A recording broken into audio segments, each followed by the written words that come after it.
but we got smacked, but we got smacked, but we got smacked, but we got smacked, but we got smacked, but we got smacked, bro.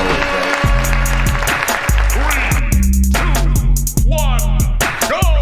What's up? What's up? It's your boy Levelhead back with another Live and Level Gamers podcast.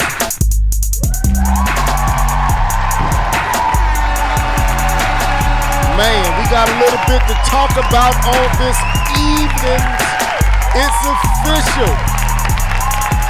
Call of Duty Modern Warfare 4 has officially been announced for the Switch 2 day and date. We also got to talk about Steam Deck price skyrockets. Woo! That thing went up by $200-$300. We also got to talk about Unreal Engine 6 has been announced.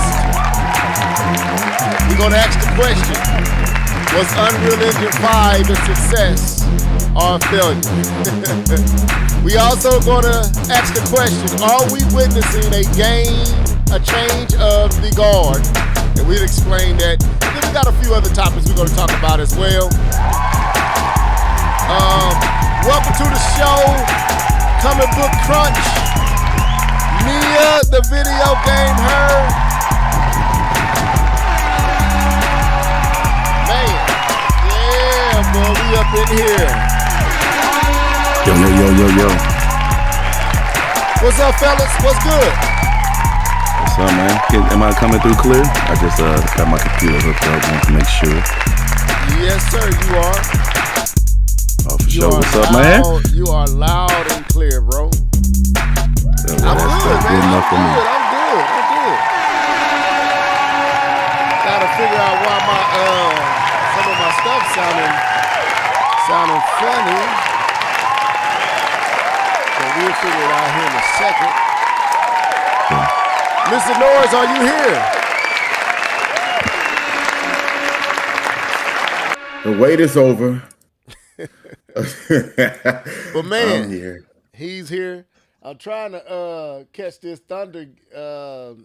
Okay, it's going 7 games, but I'm trying to see if the ref's going to be calling the game right on tonight. But yeah, man, we got a little bit to talk about, man. It's a lot going on. There it is. I don't know what's going on, but man, Modern Warfare Call of Duty has finally been announced for a Nintendo device. We haven't seen this since the Wii U. This is 13 years in the making. Man, this is crazy. How do you feel? I know I guess we could save it, but I'm not a Call of Duty guy like that, but I know K-Bum is. How does this fancy you, Mr. K-Bum, hearing an announcement? We knew it was coming or was supposed to come, but now that it's official, how do you feel about it? I mean, it doesn't really change the needle for me. I mean, I'm not buying it on the Switch, but it's good. It's good to hear them. We know you're not buying it on the Switch, bro. Hey, I'm just presenting all the information. But no, it's good to hear Microsoft make good on their promise on bringing it to the Nintendo system. So I'm happy. I was waiting for this announcement. So it's good. It feels good for them to actually go through with it, and I hope it looks good, plays good. We've heard some reports about it already, but yeah, it's a good thing. Yeah, man. Keith, what's your thoughts, man? I know we're gonna get into it, but how did you feel about that announcement? Oh man, I wish the thunder wasn't taken from me. No, I'm just playing. I mean, finally, we can finally put this one to bed. I know last year folks was like, "Where's Call of Duty? Where's the announcement?" Now we could finally. I know it ain't even been a year. It'll be a year in a few days, but we could finally put it to bed. Call of Duty's coming to the Switch 2, and I'm happy for it. I don't have to be a particular gamer of the certain games to be happy that certain titles are making its way to a platform that I like for those people who enjoy them. Yeah, I like how you put that. You don't have to, like I said, this is not I'm with K. Well, K-Mom is into Call of Duty, but I'm not into Call of Duty. But I think this is a dope announcement for the Switch 2. I really do. But anyway, man, we got a little bit to talk about tonight, and anything unique you guys, Ray, any particular thing you watching, checking out at this moment, or should we just go into what you've been gaming on? I haven't started it, but I every time I get on there to watch The Boys, I see the Spider-Man Noir, and I get tempted to touch it and watch an episode, but I know I'm not gonna be fully invested yet. So eventually, I'm gonna check out Spider-Man Noir with I haven't Nicholas watched that either. with Nicolas Cage. But yeah, it just came out, so yeah, it just came out. Okay. I heard he changed his name. Who Or was that Nicolas Cage? Nicolas Cage or the actual character he's playing? I thought I saw somewhere it said he changed his name. It says Nicolas Cage changed his name. Mm-hmm. Well, Nicolas Cage isn't his real name. Yeah. His real name is Nicholas Coppola.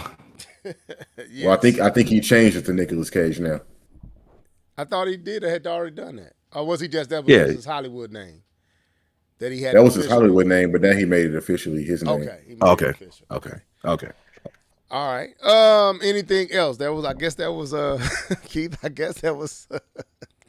I don't know. I saw it and I thought I figured it was relevant. That was just fresh on your brain. He's like, Nicolas Cage changed his name to Nicolas Cage. I'm like, all right. Okay. So on that note, I guess we really don't. No, let me keep it alone. Let's go into what you've been gaming on. Let's go. Yeah. You know what time it is? It's time for What Have You Been Gaming On? Sing it, folks. Let's go. Let's go. Hey. What you been gaming on? What you been gaming on? What you been gaming on? What you been gaming on? What you been gaming on? What you been gaming on? Gaming on, gaming on, gaming on.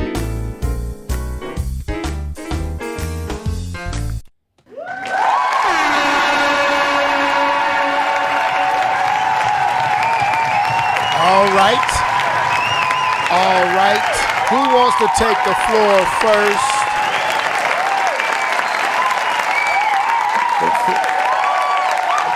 I'll make it short and sweet.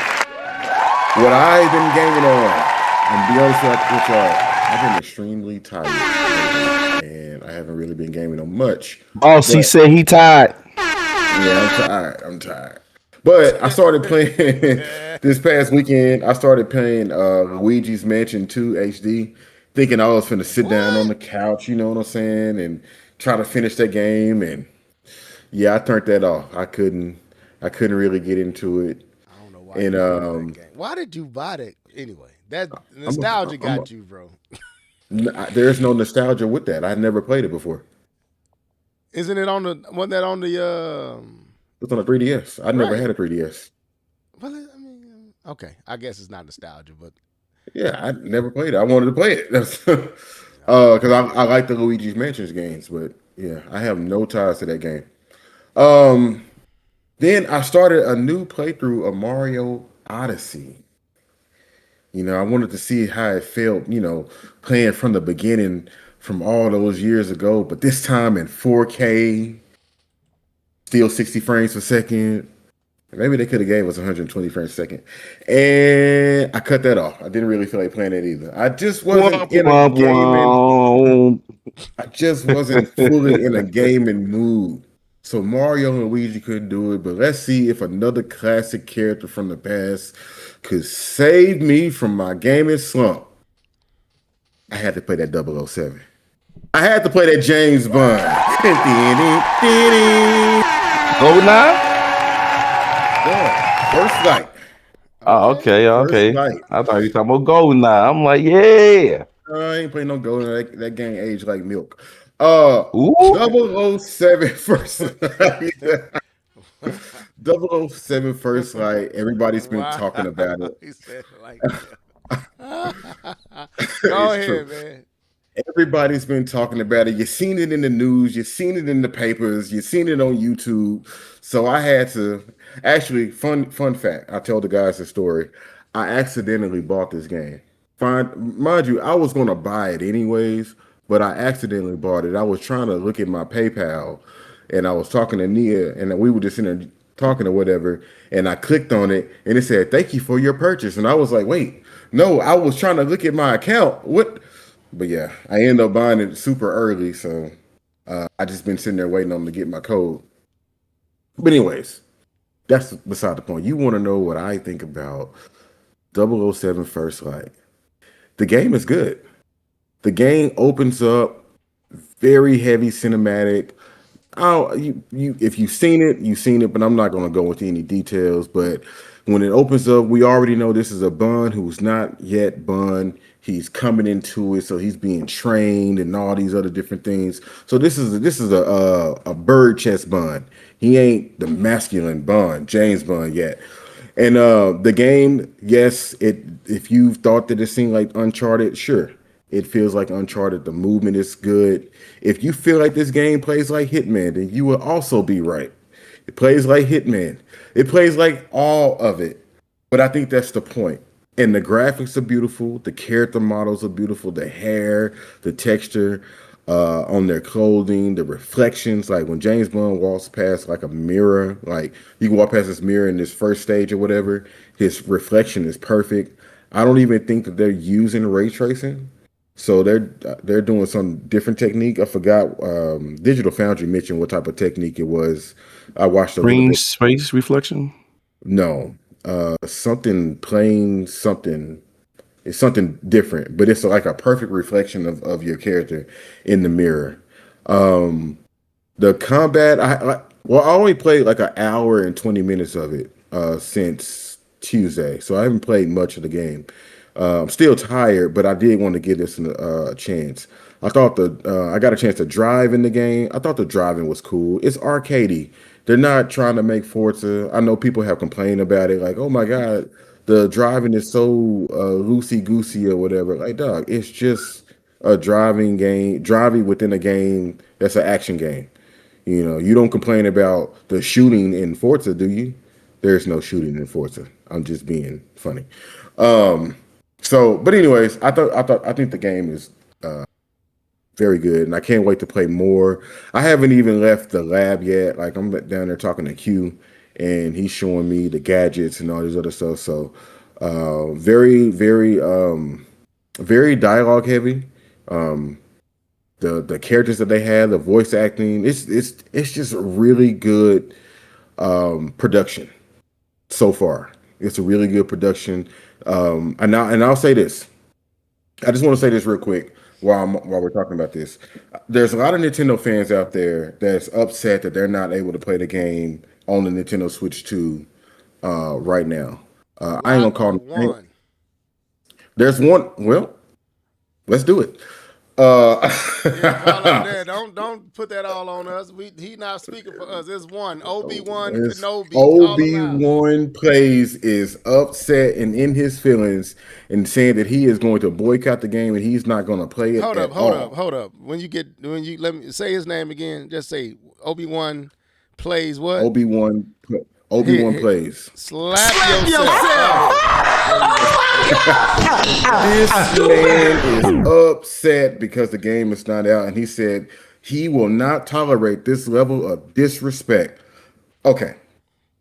Do we all remember, and Nia had to help me with this because she brought it back to my memory. Do we remember when this game was originally supposed to come out? The game was originally supposed to come out in March. Right. When you go and you read up on the information about this game, the developer said they delayed it because they wanted to give the game more polish and add more things to it to make it the best that they could possibly be. So they delayed the game.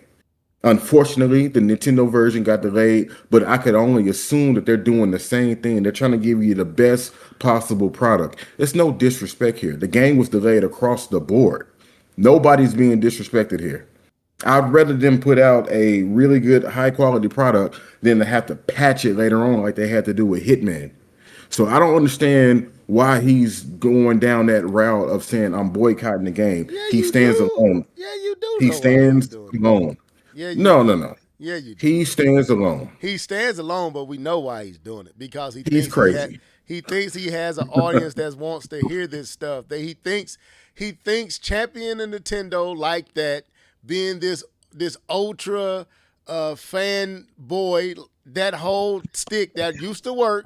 He still thinks that works. He needs to go watch OJ. You got to pivot a little bit, sir. Yeah, That he needs ultra, to take a big yeah, pivot. yeah, take a pivot. He sound a little lost, and yeah, yeah. But go ahead. I'm taking up. I'm interrupting you as you're No, you cooking. good, you good, you I good. smell the But no, chicken. Yes, go ahead, sir.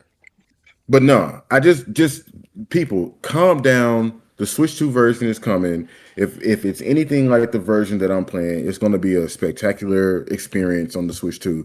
Mind you, oh, let me add another game in there. I did get a chance to play the Resident Evil Requiem demo, and this is relevant because I played it on the Switch 2, and I thought the Switch 2 was good. It was a very good experience. Felt like I was missing nothing.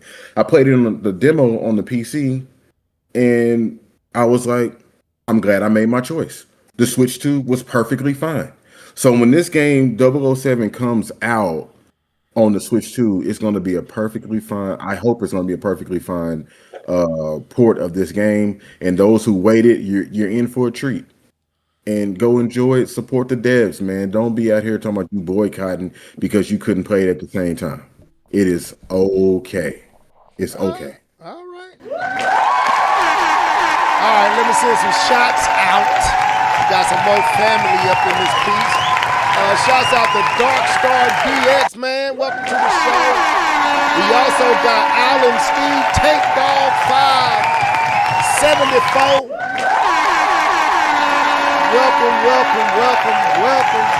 Welcome. Dark Star said, let me say up here, said another major AAA third-party title to the Switch. Hey, that's what's up, people. We like that. All right, come on, K-Bell. The floor is yours. What do you have to say? Sir, what have you been gaming on? All right. So what I've been gaming on is the huge, which for me is just a little bit of 2K. Let me say that. I'll say why a little bit later for that. But been playing Marvel Rivals. That's coming. That's coming too. A little bit 2K, but the other game that we've kind of migrated to, this is the 2K crowd. We've actually migrated over to FIFA. I think last night it was about seven of us all playing FIFA on the same team. So if you know anything about soccer, it's well, I guess it's not FIFA anymore. I guess it's EA Football Club is what it's called. But we were playing the EA Football Club, and there was about seven of us all playing on the same team all together. So that was pretty fun, just fussing, yelling at people, being out of position. But that's kind of things that I enjoy with the multiplayer is being able to all come together and play. It reminds me of the old days, because I used to always have that 4-player adapter for the Sega, where you can hook up like 4 extra controllers. And be me and my cousins and my brother, just all playing on the same team together. That was always fun. So it's good to kind of relive those. And so, yeah, we've been playing that. The homie trying to get on right now, but I told him you got to wait. I'm on a podcast. Wait till I get done, then I'll hop on. But lastly, I'm working to finish Clear Obscure Expedition 33. I'm definitely close. I just kind of finished all of the what is that? I finished all of the little side stories, the end side stories for your characters to get them to max out. And so I think I'm gonna drop into one more space and then head towards the finale I know the game doesn't really end after you beat the finale. There's other pieces of the game that you got to actually level up for to complete. But I'll be done with the main story in probably about a week or so. I'll probably be done with that. And yeah, man, the game is still fun. I don't like the turn that the story took. Not a big fan of that. But it's still a good game. Again, at this point, I'll recap again. It's not. I don't see the game of the year hype that it got last year. I mean, it's a fun game. It's a good game, but it's not. I don't feel like it's revolutionary. I don't feel like it's taking the gaming world by storm. I just feel like it's a good game. I mean, it got me to play 60 hours of a turn-based RPG, so that's good to be able to get me to play 60 hours of a turn-based. But I did the same thing for Marvel, for the Midnight Suns. That was the same thing, turn-based RPG. So, like I said, good game. Gonna finish it soon. Get a chance to talk about it a little bit more, and then after that, I'll be on to my next single-player adventure. Hey, but I thought you dropped that game. I ain't gonna lie to you. You thought I did what? I thought you dropped that game. Dropped? Like stop playing it? Yeah, I thought you dropped it. No way, bro. No, bro. No, I thought after last week he said the story change. I thought he was like, all right, that was it for me. It did, and it did hurt the experience, but I still got to see it to the end. I feel that. I still got to see how it ends because I didn't like the twist or whatever. How the third act. I'm not a big fan of the third act, but it's still the combat system hasn't changed. Like that's the most enjoyable part of the game. Actually, is the combat system. So I'm still enjoying that. Okay. All right. I need y'all to get those likes up. I see a few people in here. We should have the same amount of folks in watching. We need them likes to match that number. Get them likes up, man. Get us up. I see a lot of folks in here, so get those likes up, or a few folks in here. But anyway, I guess it's my turn. Unlike these fellas, I haven't really been focusing on a lot of games. I've been playing one game that has my attention right now, and I am shocked at how much this game has grabbed my attention, has arrested me, so to speak. It's putting butts into the seat. It's saying, pick up that controller. Come on over here, guy. You know you want to play. You know you want to hack these enemies. You want to get in there for she can hack the enemies for you. So I'm enjoying Pragmata, man. Pragmata is highly impressing me. And to piggyback on something Keith said, these experiences on the Switch 2 are not bad. They're not bad at all. And it's just seeing what we are getting and the quality that it is at this stage makes me confident in what's coming next. You know, of course, I played Shadows. I played Outlaws. I've played Street Fighters. I played pretty much a good portion of the third-party titles. And I can say without any trepidation, without any hesitance, these games are solid experiences on the Switch 2. From Final Fantasy Intergrade, Street Fighter 6, Cyberpunk 2077,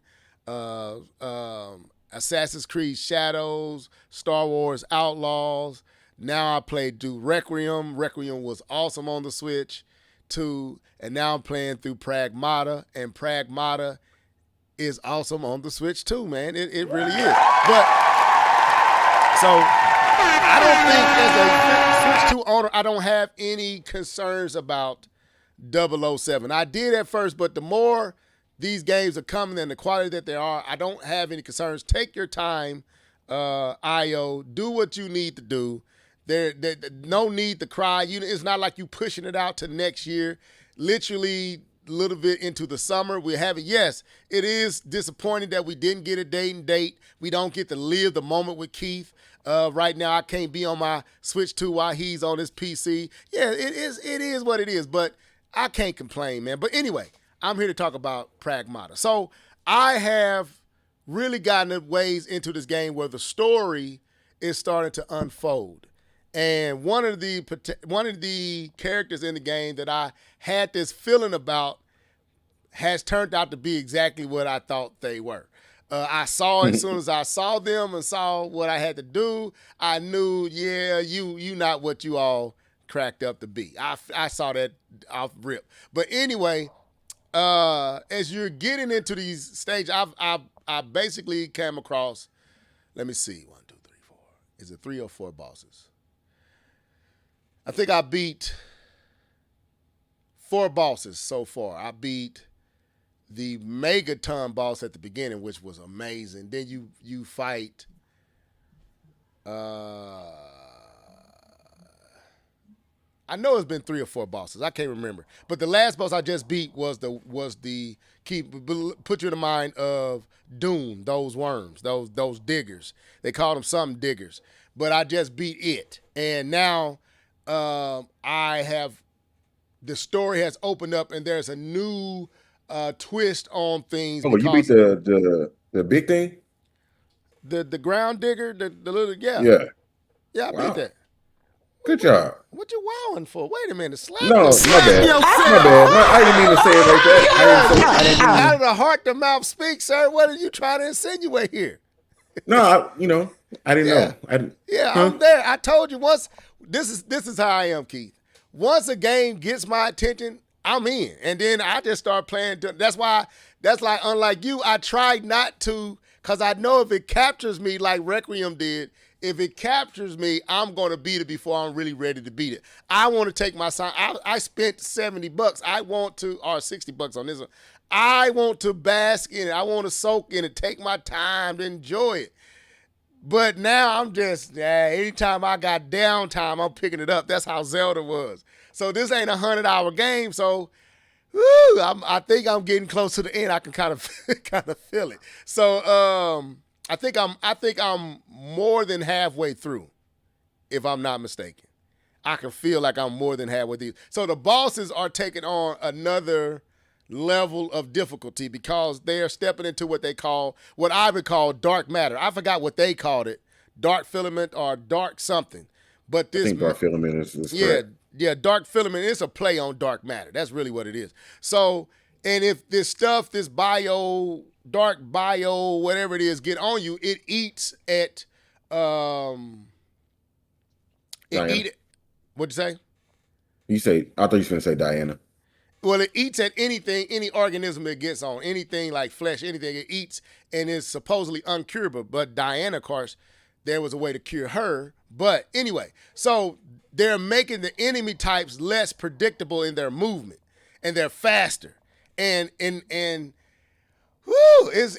challenging your boy, but it's just something about it. I was kind of telling you guys in the chat, and Keith, I get why you saying this is GOAT. I get why you saying this is your game of the year. I'm honest. I'm not ready to concede that it is, but Keith, you got a good, strong argument that this game could absolutely be game of the year. Because this whole dynamic of having to evade, dodge, hack a boss, shoot that boss, hit his weak areas while staying on the move, and you gotta hack each boss. It's not like you hack one, and they got ways you can hack one and hack them all, but depending on your setup and what you got in your codes, you got certain perks and certain benefits. You can have one that'll hack all of them at once and open them all up. But I'm not doing it. Don't forget. Yeah. And don't forget, sometimes you in a small space doing all this. Right. In the space I was just in, man. And they introducing new enemy types at the same time that I haven't seen. So the game is living up beyond the billing. That initial demo does not do this game justice. K-Bum, I know I said this last week. I'm gonna say it again, bro. This seems like your type of game. This sci-fi is a good story. I ain't gonna say it's an amazing story, but it is a good story. I'm curious where it's gonna go because is it Hector or Hugh? Hugh, yeah. Something just happened and he's hiding it. So I'm curious of where this is gonna go and how this is gonna end. I can kind of see. It's kind of predictable in some aspects, but it's actually good. Seeing the dynamic between Hugh and Diana is beautiful. Seeing her ask questions, trying to learn, and then finding out who she actually is and what she was there for and the purpose of her creation. All that stuff has been just fun. And seeing how this story is unfolding, Capcom has done their thing this year. Capcom has done their thing. And I'm like, look, if there is a development studio of the year for me, it is definitely Capcom. And I have a strange suspicion that Onimusha is going to come to the Switch 2 as well, because that's another RE Engine game, even though I know it hasn't been announced. Looking at all the stuff they have brought, Requiem, Pragmata, I don't see why they wouldn't bring Onimusha to the Switch 2. Everything else they have brought it. So I got a spider tingling that game is going to be announced eventually as well. But anyway, that's what I've been playing on, and man, I'm enjoying every second of it. This is an awesome game. I really don't have anything else I'm looking to play. It's really filling up my time, and like I said, the reason I'm not going to get 007 First Light. I'm going to wait out. I'm going to wait it out. I'm going to go through my backlog. So once I beat this game, I'm going to Yote. I'm going to beat that. And then these other games like Final Fantasy Integrate, I may just play that until I just get tired of playing that. And Star Fox. Oh yeah, and that'll probably be the next game I buy, Star Fox. So anyway, that's what I've gamed on. If you haven't played Pragmata, K-Bum, I wish, because that demo really does not do it justice. I know I'm not. I am. That is the absolute truth. The demo does not do this game any kind of justice, and it looks good on the Switch too. So I can only imagine what it looks like on the PlayStation 5. The game is good, man. This is a very, very, very, very, very good game. I'm surprised by it. It's different. It's unique. I can't name anything that even reminds me of it. It has a little Astro Chain in it. It has a little Dead Space in it. It has so many different elements all coming together. And I'm going to say this, it shouldn't work. Right. This should not work. Hacking, let me tell you something, like Keith said, when you're in small, confined areas and you're trying to hack a boss that is and then putting up barriers, because where I'm at now, this dark filament is all over the place, and if I step in it, it disrupts Dana's hack ability. So when you go into your hack grid, there is blocks to get into the designated end, and so you got to go around all this stuff while dodging, and you would think this don't work. You would think, but it works, and it works so good that you feel so fulfilled. You feel like a bad, something when you get done. You feel like, yeah, I did that. Yeah, I got skills. That's how you feel, because you just dodged all these bosses, hacked all of them, took them out, and sometimes you down to literally you get hit one more time, you out of there, and you get through it, and you feel like you really accomplished something. And now they have made it even that much harder, but I'm there for it that much more. And I don't know what it is. Is I don't know if it's that I guess that Souls like dopamine hit where it's so challenging that it makes you come back, like that frustration. But I never felt like I'm overwhelmed. I've lost a few times and had to come back, but they put enough spots in it where you can go back to the hub and power back up, get your weapons back up, and come back. They do that well enough in the game that you never really feel at a loss or just, man, this is unfair. It's perfectly balanced to where it's presenting a challenge that's very challenging, but it's also giving you enough fairness in that challenge to make the game fun and hold its appeal. and I love it. I love it, man. Right now, it's neck and neck with Requiem for me. It's neck and neck. There's aspects about this game that put Requiem to shame, but Requiem has some aspects that I still just really enjoyed. But this game is awesome, man. It's a really good game. So anyway, so let's get into it. So, as y'all know, and as you see in the thumbnail, let's go and jump into it. A game that has been the staple of gaming pretty much for 2 decades. Call of Duty is probably the biggest game that is not Grand Theft Auto. It's probably, and I would say it's probably, would we say this is bigger than Grand Theft Auto, or would we say Grand Theft Auto is bigger than this? Or are they tit for tat? Grand Theft Auto is the biggest thing out there. GTA is a little bit, Call of Duty is a little bit behind it, but nothing shakes the gaming industry like a GTA. Yes, yeah, but Call of Duty is the casual money printing game, right? Could we say that? Only because it comes out every year. If GTA came out, I understand casuals have been playing GTA 5 for 27 years.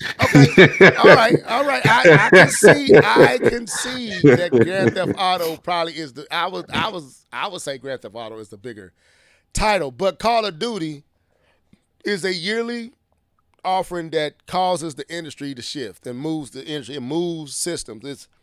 It's a big title. And this title has eluded the Nintendo systems for many of its systems. It was on the Wii, but it wasn't the same game. We did get it on the Wii U. I think we even got it on the 3DS, if I'm not mistaken. But here we are, 13 years after the Wii U. We didn't see this game throughout the Switch. But here we are. And Call of Duty with Modern Warfare 4 is making its way to the Switch 2.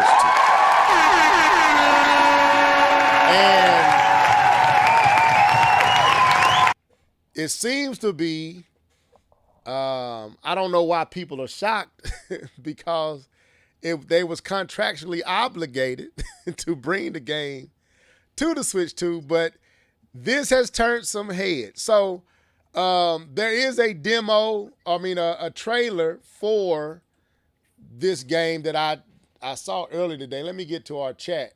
But I'm gonna bring you in, Keith. How are you feeling about Call of Duty Modern Warfare 4 just being announced? Nintendo didn't wait. They didn't hold out. We ain't left in obscurity. They just went on and announced it. And in the window when it was being announced by Activision, Nintendo came. This is coming, October, whenever that date is. And the rest is happening. How do you feel about it? I feel good about it. I think it was the right announcement. Nintendo wasn't left behind. Some leakers or some people who like to spread rumors. They try to jump in front of it real fast.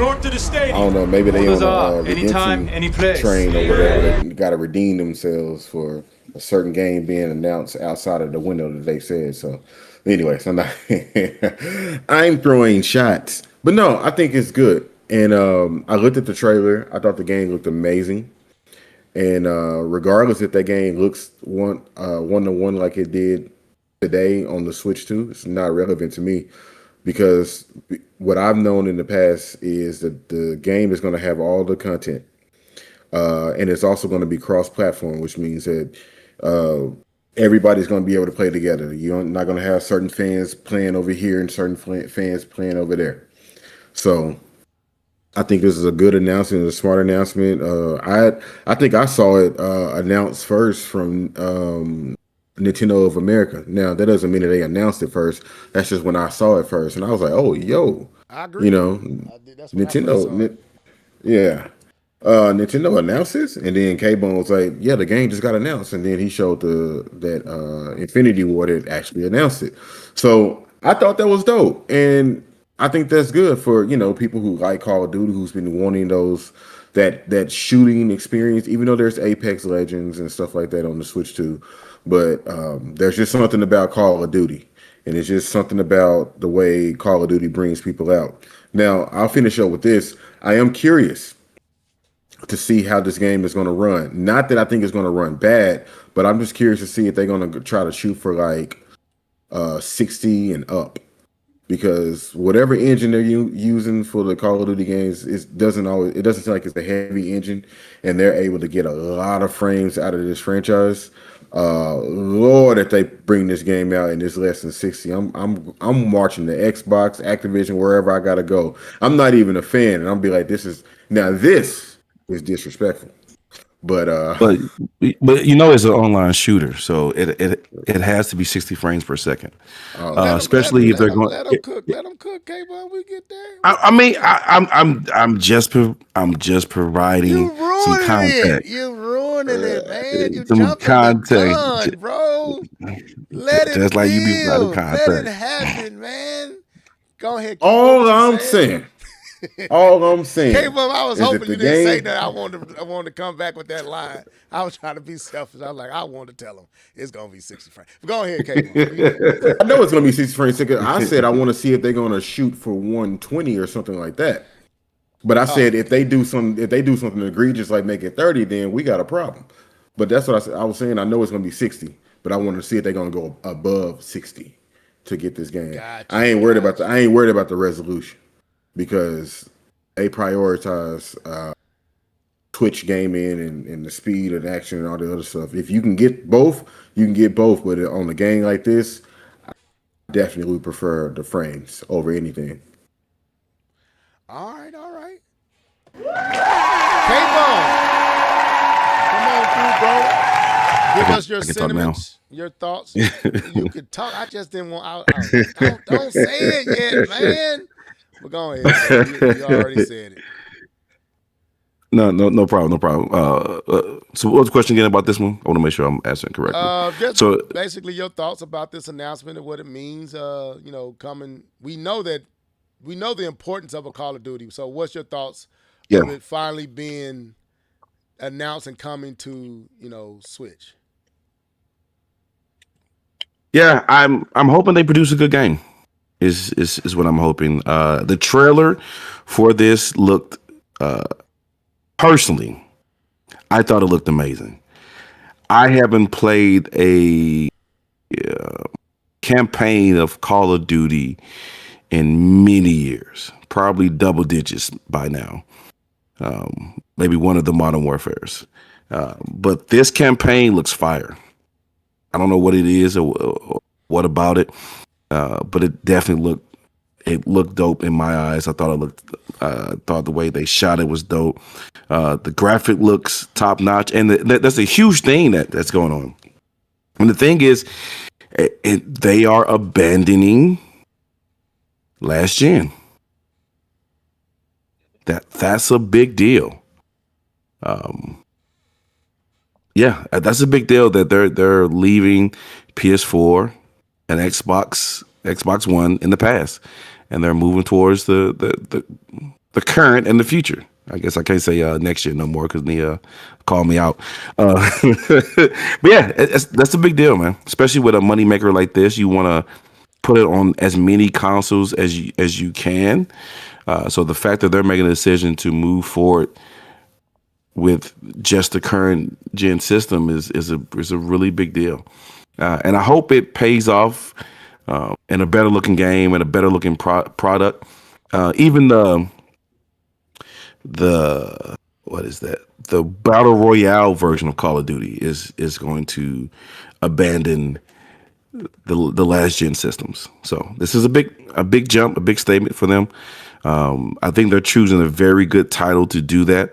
Modern Warfare is definitely one of the most beloved iterations of Call of Duty.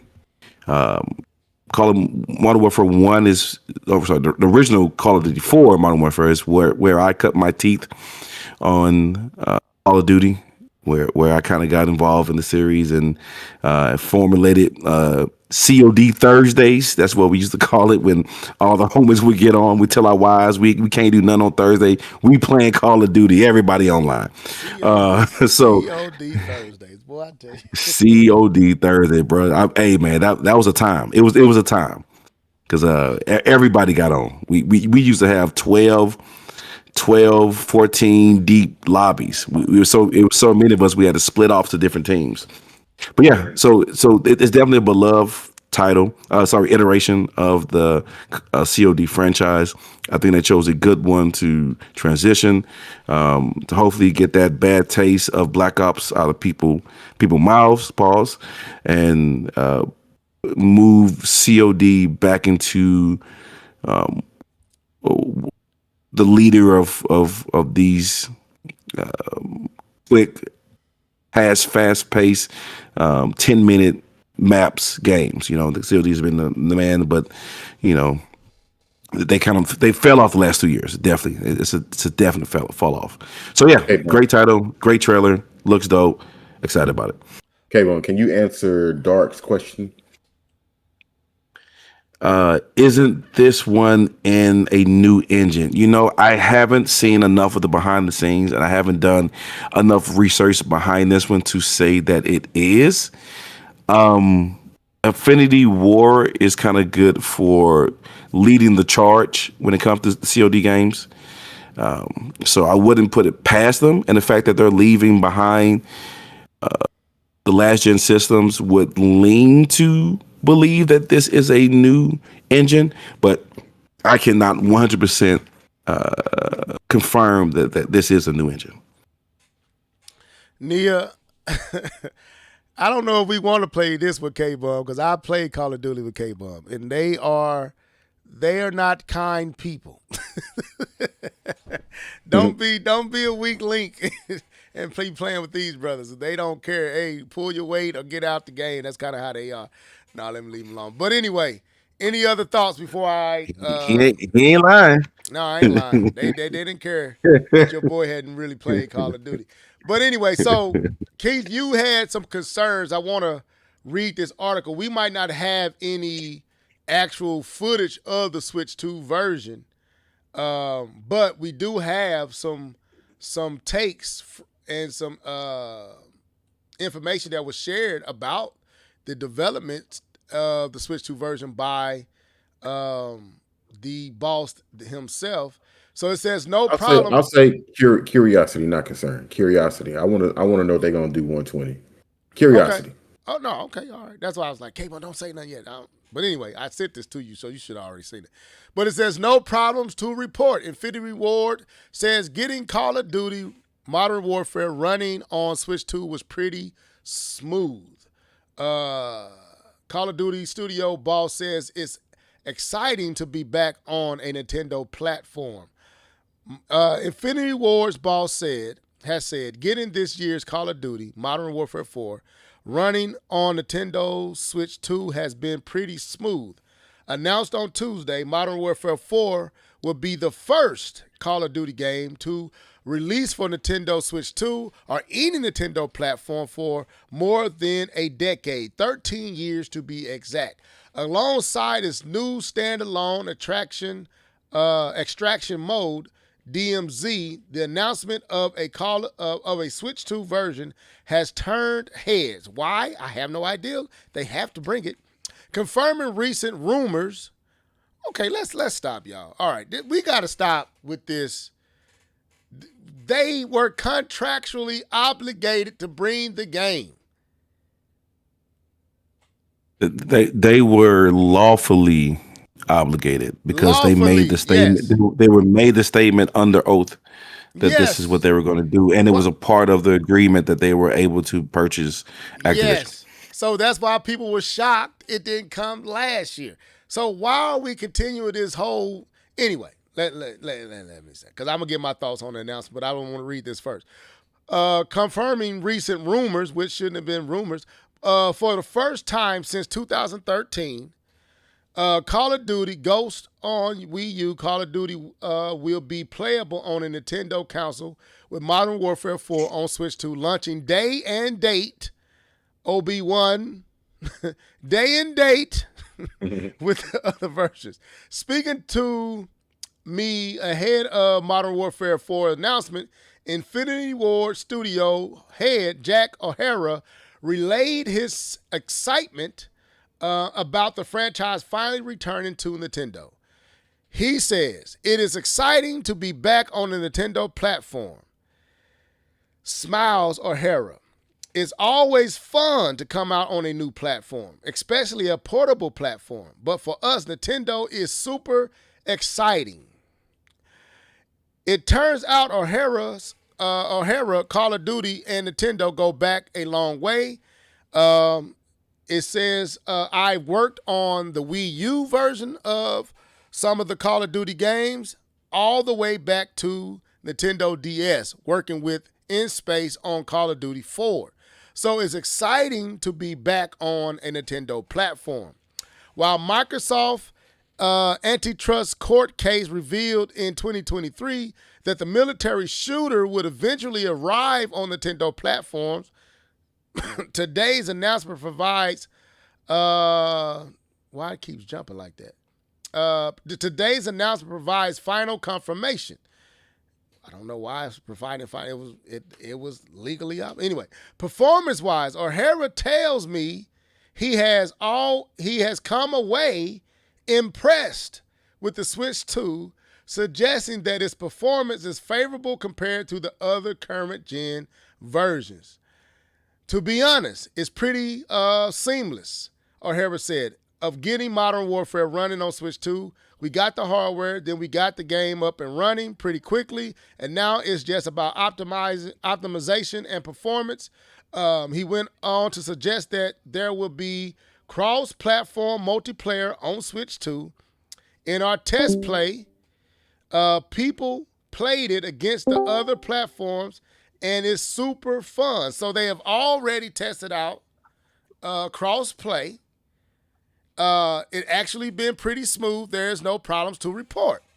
So what that suggests to me, if they're doing multiplayer cross-play, it has to be on par with the other versions. So it has to be running at a smooth 60 frames per second, because that will, and then K-Bum and Keith, y'all both can help me with this. I'm not the multiplayer guy. So that will hamper the experience for other people if your end is dragging, right?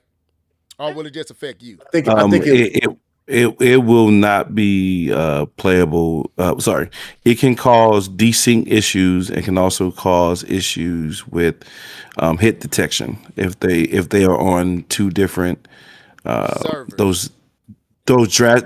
frame rates. Frame rates. Okay. However, there is an example, and you can probably go look this up. The Switch version of Apex, I believe not the Switch 2, but the Switch version of Apex is running at 30 frames per second, and it is cross-platform. So you could go look up a real-world experience and see how that works, because they couldn't get the Switch version to 60 frames per second. Overwatch, when it came for the Switch, was 30 and 60, and they had issues with like detection and stuff like that when it first came out. And wasn't Fortnite also 30 on the Switch and 60? Yes. So yeah. But by his word and how he's talking, to me, this suggests that it's going to be 60, at least 60. But we'll see. But he seems to say there's no issues. It's pretty smooth. He's happy with what they're getting. Call of Duty Modern Warfare launches globally on Xbox Series X and S, PlayStation 5, PC, and Nintendo Switch 2 on Friday, October the 23rd. So that's, and then it says, no thank you. It says, set in modern day South Korea, this year's campaign story looks to set the court controversy with a newly appointed fictional supreme leader of North Korea invading and plaguing the peninsula in a deadly conflict. Peninsula. I probably said it right the first time. As a Korean journalist told The Guardian, this narrative depicting all-out war across Korea may prove divisive in the region. We'll see. But it also could help because it targets anyway. Let me not go there. But my take is this: I think this is good. We was kind of having a conversation privately in our chat. I'm glad Nintendo did this. This has been one of my pet peeves with Nintendo with the Switch 2. Was holding these type of announcements while they're being announced everywhere else. You always left in this window of limbo or speculation if it is or isn't coming to the Switch 2. I felt relieved. I felt happy. I felt good to know and see that while it's been, well, I didn't even know it's been announced, that Nintendo went on and said, hey, this is coming to the Switch 2 on this date. And then when K-Bump said, yes, they're announcing it. So this means Nintendo didn't wait and hold this. They went on and let us know. You don't have to guess. You don't have to speculate. You don't have to wonder. We don't have to go and listen to Nate the Hate. We don't have to sit here and listen to people joke and say it was announced for the Switch 2. Is it coming to the Switch 2 the week 2? All that stuff. Nintendo went on and made it clear it's coming to the Switch 2. And I think that's smart on their behalf, because if Nintendo wants the Switch 2 to be seen as a primary device for your home, not an addition, you have to let these third-party titles be announced at the exact same time it's been announced on the other platforms. I've been saying that since day one. Stop withholding these announcements, and they announce it for the PlayStation, they announce it for the Xbox, they announce it for the PC, and everywhere else is announced, and you force them not to announce it because you want to hold it for your own direct. I think that's a dumb way to do it, because it leaves your fan base susceptible to all the noise that's going to come from it not being announced. And then when it does get announced on your direct or your partnership showcase or whatever, the hype is gone, because when it was announced everywhere else, okay, cool, it's coming. I think doing it this way, and the same, we seen the same thing with Pragmata, we seen the same thing with Requiem. When those games was announced at the exact same time, when Capcom announced that it was coming to the Switch 2, as well as all the other was the same with James Bond, I think that does more for the game reception on the Switch 2 than Nintendo holding it to chest and trying to announce it themselves. So I think this was brilliant. It kills any content creator creating these videos that creates these narratives and fear that it's not going to come, and you kill all that. You kill the hates with ruining anything, because there's nothing to ruin. It's coming. So I think it's brilliant, and I think they need, when it comes to third party, they need to do this more often. Now, I would say this: I don't think this had nothing to do with Nate the Hate, but it does address indirectly the Nate the Hates and the rumor mill and the leaks and all that stuff. When this is not your in-house first-party title and third party is ready to announce at the same. If you want to announce it on your app, or you want to put it on your Twitter page, let them folks announce it and you announce it too, because I think it's just a better look with third party. Now, first party, especially third party, multi-platform, multi-plat, stuff like that. Now, if you got some exclusive like Dust Bloods and that's not going anywhere else, I can see you holding that to the chest. But these games that's third party, multi-plats is going everywhere. Let them folks announce their games that has come to your platform at the same time as announced everywhere else. And I think that should be how they should do it. So I was glad to see what they did. I thought it was cool. I thought it was smart. And now I think the anticipation is going to build, because when Activision decide to talk about this game, the Nintendo fan base can join into that conversation, and they can watch, because they are a part of this conversation. They're not on the outside hoping and guessing and wondering, are we going to be invited to the room? No, you're in the room. And matter of fact, not only are you in the room, you day and date. So that means we prioritizing y'all as well. That brings us into the family of respect amongst these devices. So I think it's dope what they did today. Me personally. Any thoughts on that? Any other thoughts on this? Realize I can mute anything Nate the Hate on Twitter. Can I? I want to ask this. Now, ever since Microsoft, and you probably can mute Nate the Hate, Keith. I don't know. But ever since Microsoft has taken over the ham of Activision, Call of Duty has not been successful. So the last two Call of Duties have not seen the level of success that they've seen previous years. Do we believe Modern Warfare 4 will be a return to the norm with Call of Duty success? K-Bum, I'll bring you in first since I started with Keith on that last question. Go ahead. Yeah, I'll be quick on this because I kind of stated this before. I really do think that this is the right people to bring in. Infinity War has historically been the better of the development companies when it comes to developing Modern Warfare games. So yeah, I think this is going to be a return. They're going back to Modern Warfare, which has kind of been their bread and butter. It definitely has been some of the best titles. It's been Modern Warfare. So I definitely think this is the studio to do it with. This is the studio to get you back on track. This is the studio I would recommend to even get the Switch version going. So yeah, I think this points to them kind of getting back on track with who they are and getting their identity back. I definitely would have chose Infinity War to be the development studio to do it. Okay. Keith, same question. Do you feel that this will be the one that redeems Call of Duty and bring it back to its former glory with the two kind of trip and stumbles and fumbles that they had with the last two entries? Do you think this will be a return to form? What's the question? On this way. I'm just waiting. I was about to slap yourself real quick. I was like, brother, not tonight.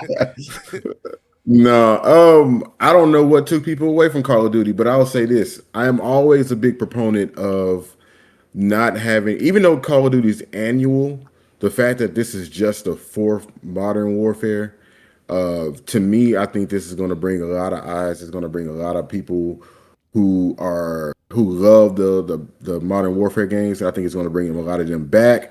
And because that name is so prevalent in the Call of Duty franchise, I think a lot of newcomers are going to be like, yo, I got to try out the new Call of Duty Modern Warfare.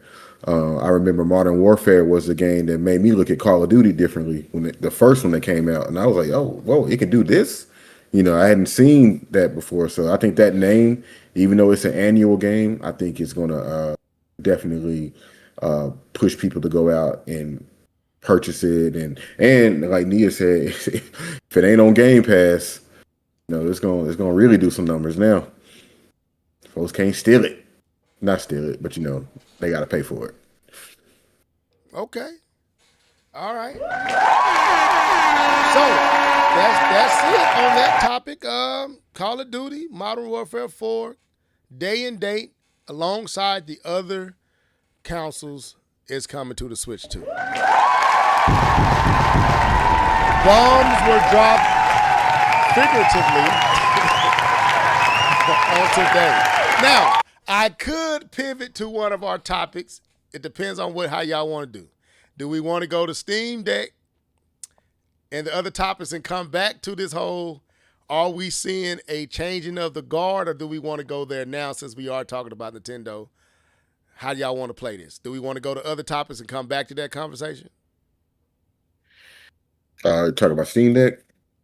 Yeah, Steam. We got Steam Deck. We got Unreal Engine 6. And then are we witnessing a change of the guard? That was a question I wanted to ask. We touched on this before, but I wanted to touch on this again, looking at things. We can come back to that. We can come back to that conversation. Let's go to Steam Deck. Yeah. Yeah. Okay, so as y'all saw, another huge announcement this week was the reality that what was perceived to be the platform for the people that would maintain its price through all this memory and RAM and AI and tariffs that Valve and Steam Deck will maintain and fight for the people. So we saw PlayStation. Well, first it was Xbox raise the prices of their platforms, Series X and X. Then a little bit after that, or ways after that, I think Sony fought as long as they could. And after the second hype in price with the Xbox, Sony raised their prices. And then Nintendo with their new system, they raised the price of the Switch, they raised the price of games, they raised the price of accessories. But then Switch 2 had to go up by $50. That caused a stir in the industry, right? It was a big talk last week. $50 increase, Switch 2. Well, Valve decided that, hey, we might be late to the party, but we gonna be the most egregious. So the Steam Deck has also decided that they too will have to raise the price, or Valve have also decided that they too will have to raise the price of their Steam Deck systems. And this price is not a small, this is not a $50 hike. This price is actually, to me, makes the Steam Deck not even worth looking at. Let me see. Let me get to it. So, where do I want to go? Here it is. So, unless you're under the rock and your name is Patrick, you should already know this. The Steam Deck price has grown. The original, let me see, make sure I'm getting this right. Just give me the prices, folks. I don't need all this. I just want the prices. All right. So, okay, let's go out of this. Forget this. Let me see if I can find it here. Okay. So, it says Valve has announced a price hike for the Steam Deck OLED in the United States, and it's a substantial increase. The 1 terabyte edition is going up from $650 to $950, and the 512 gigabyte OLED model is jumping from $550 to $790. Is that the only price hike? Wasn't another? Is that the two? No, it was just the OLEDs. Just the OLEDs. The LCD didn't increase. I think it's discontinued, right? They're not making no. They have them like the refurbished LCDs didn't get a price increase. Okay, so this is literally a $300 hit on the 1 terabyte edition, and a $230 increase on the 520 gig edition of the OLED. So just a little bit there, just a little price increase. 230 and 300. You said it's a little. Yeah. You being just a little bit. This is a 40%. There's a cinch, Keith. This is a 40% increase.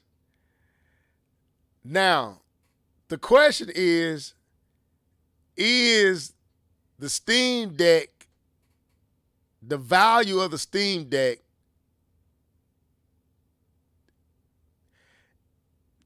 does the Steam Deck value really, does this go beyond the value of the actual Steam Deck? Does this make the Steam Deck a no-go at this point? because the value to cost don't seem to be matching at this point. But I'll let y'all. That's kind of what I've been hearing, that this price raise, and what's in the device, the value is not there anymore for what you're getting. Because yeah. So yeah, if you going to spend what'd you say, 960? Okay, 950 for the terabyte. Okay, yeah, okay. And then you might as well get you a Xbox ROG Ally X or whatever else, or a PlayStation Pro. PlayStation 5 Pro. No. Same Well, price. the reason I say this because apparently if you're getting this, you want something portable. Oh, so okay. if you sticking with portable, you might as well get something that's got a little bit more under the tank, and I would go for Xbox ROG Ally X. I would go for a Switch 2, because where is the Steam Deck outperforming the Switch 2? Well, you know what's funny? I guess. Sorry, I like Keith. I got someone want to answer Level's question, but I'll let you go first. Well, here's the thing. If it's just about playing games, yeah, Switch 2. But if you're the target audience and you're looking for a Steam Deck, that means that you want the platform Steam.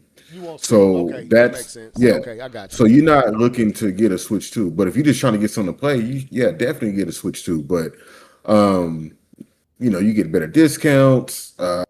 You can buy games from multiple stores and play it on your Steam Deck. But I think Valve, and of course there's reasons, everything that's going on with the world, the fuel, the price of RAM, and all the technology that's being used to make these things. Of course, the price is going to increase. But I don't think the Steam Deck was ever positioned itself to be the competitor that people made it out to be. I think you have. No, seriously. No, because I'm laughing at Comic Book Crunch. You said, "Give them a slap yourself when you're done." Here you go. Slap yourself. My bad. Go ahead. I keep interrupting. Go ahead, sir. But yeah, I don't think Steam, Valve in general, ever really position these devices to be the killers that we make them out to be. And I say we as the Twitter gaming community. I think this is just another way for people to just get onto the Steam platform. And I think now either you're gonna build your PC and sit in front of your computer, but I can't see myself or anybody going out and buying a Steam Deck at this point for that price. I think that's just too ridiculous, and I feel like they priced themselves out of any potential new buyers. Okay, K-Bomb, you was saying something, so I'll give you the floor. Yeah, what I wanted to say about that. So what I believe what this price does is that it greatly reduces the scenarios in which someone will buy a Steam Deck. I still think there are people, there are situations that would warrant it that this is still a purchase worthy to be made, or worth to be made for some, that they can justify it. Keith made a statement about just making your own PC. Well, that has also increased. That is not something that you can do for the same price you could have 2-3 years ago, especially with the RAM situation. And so you're faced with the position of, well, if I get a Steam Deck, is increased. If I create my own, is increased, right? So I think, and Keith said as well, that the people who are just looking to do mobile gaming, this quickly answers their question, right? That it's not worth it, because I myself was at one point looking between the Steam Deck and the Switch 2. For me, it didn't have anything to do with the Steam Deck. It had more to do with mobility. And if the prices were anything like this, even when I was making my decision, it would have been a no brainer. But there are still people with large Switch catalogs of games. Not Switch. I apologize. Steam catalog of games that they can still find a way to justify this price because the overall price of PC gaming has increased anyways. And so this increase is no different than what they're getting with their standard PCs. So it definitely limits the situation that could occur to find value in this. But there's still people that can and will. I think this is so looking at this from a different perspective. Gaming is so expensive now, man. Like this is a blow. To me, this isn't, and I'm not. I'll say this statement, but I'll say this to say this. I'm not saying that people are making it a competition, but this isn't a competition about Switch 2 and the mobile gaming systems out there. This is the indication of how expensive gaming is, and how also it could be an indication of how much money Sony, Microsoft, and Nintendo is eating in order to keep these systems affordable. That's one thing that we don't talk about. Like you see this $300 increase, but PlayStation could be experiencing the same, but Sony is eating that price. Nintendo could be facing the same. Nintendo's eating that price. Xbox could be facing the same for their system, which I don't know why they would eat a price because no one buys it. But anyway, they could be eating the price. Well, Xbox K-Bomb, add this to your, because you're making a good point, but add this.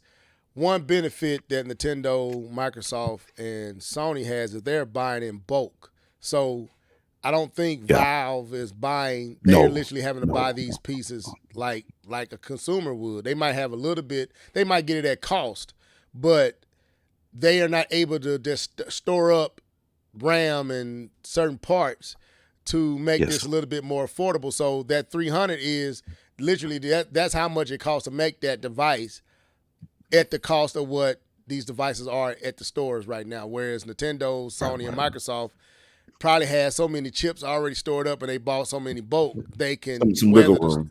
They can weather the storm a little bit. But go ahead. No, that's a good point. That's a good point because the Steam Deck isn't being produced in the same quantity as the PlayStations and the Switch 2s and dare I say Xboxes. So yeah, I still think this. We need to look at the bigger picture on this, and that this is a shot to gaming.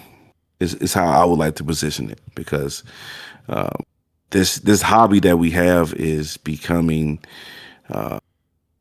almost unbearable when it comes to the prices of the systems we want to play on, and it makes you want to hold on to your system a little bit longer, just a little bit longer, man. A lot of bit longer. Exactly. And you know, before you go, Level, you was making a point because me and Nia was talking about that too, and I was like, man, people are so upset, and people been grifting and stuff, but you don't know how good we got it that a lot of these companies, such as the big three-head monster, is eating a lot of this cost. We were talking about this same exact thing. Like they're really helping us out, even though they're raising the prices. They're really helping us out because they could charge way more than what they're charging. Way more. But it's still too expensive. Still way too expensive. Yeah, and like I said, it's unfortunate, man. Like it's in a strange way. It's twofold for me. I look at it from just being a gaming fan, and then I go ground level and look at it from my Nintendo fandom, right? It's unfortunate as a gamer just to see what's going on with the industry and see why it's going on and that it did not have to happen. That our votes, people, matter. Who you elect matter. Their ideas, their plans, what they're trying to do matters. And if we haven't learned anything, I think everybody, no matter what walk of life you're on, you are understanding the importance of vetting the people you vote for and put in power. That's one thing I've learned. If this ain't taught me one thing, this taught me that Yeah, you don't think your vote matters? Yeah, it do, because a lot of this is one person and their vendettas and lack of wisdom and foresight is what's causing a good portion of this. And then you add on, or started it, then you add on the AI issue. This could have just been an AI issue, but then you added the tariff issue that kind of jump started this problem, and then the AI made it even worse.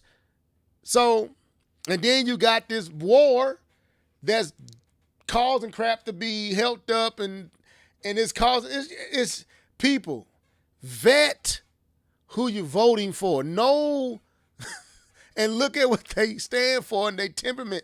Anyway, that's not what I'm here. We're not a political pocket, but that's true. That is what we're facing. And politics has impacted our hobby, our pastime, our escape.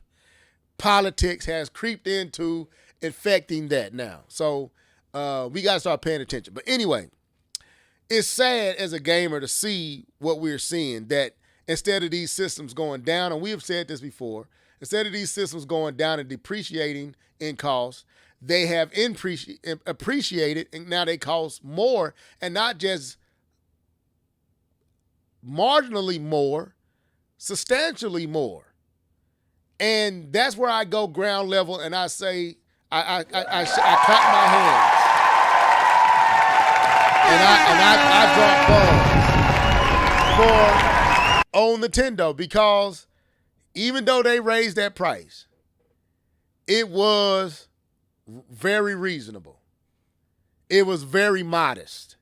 It was very consumer friendly. And I have to say it, I appreciate them, because they was getting so much slack for that $50. But when you look at what the other three have done, and what now Valve with Steam Deck is doing, and forget about Rogue Ally and Legion Gold, because they off into the stratosphere. They off on Pluto. They out there. They on the satellite that's going that NASA sent out, that's caught on the outer edge of the Milky Way. That's where they at. You know what I'm saying, with Rogue Allies and Legion Gold, because them things like $2,000 now. It made me appreciate that Nintendo is trying to be sensitive to their consumers. It's unfortunate that they raised the $50, but look at all the things they're trying to do to offset it. So as a gamer, just in general, this is unfortunate. Even as a Nintendo fan, this is unfortunate. Thankfully, God blessingly, I already got my Switch. I already got my PlayStation, so this doesn't affect me. This is the one time waiting wasn't your friend. So jumping on early has been a blessing, because I got it when it was reasonable, but I think they're trying to make up the difference. So I appreciate what they're doing, even though it's unfortunate, man. Yes, K-Bum, you are absolutely right. This has become an expensive hobby, and they say this AI boom with Christian in 2028. They're saying we're already seeing signs of this not being sustainable, and that this AI boom is premature.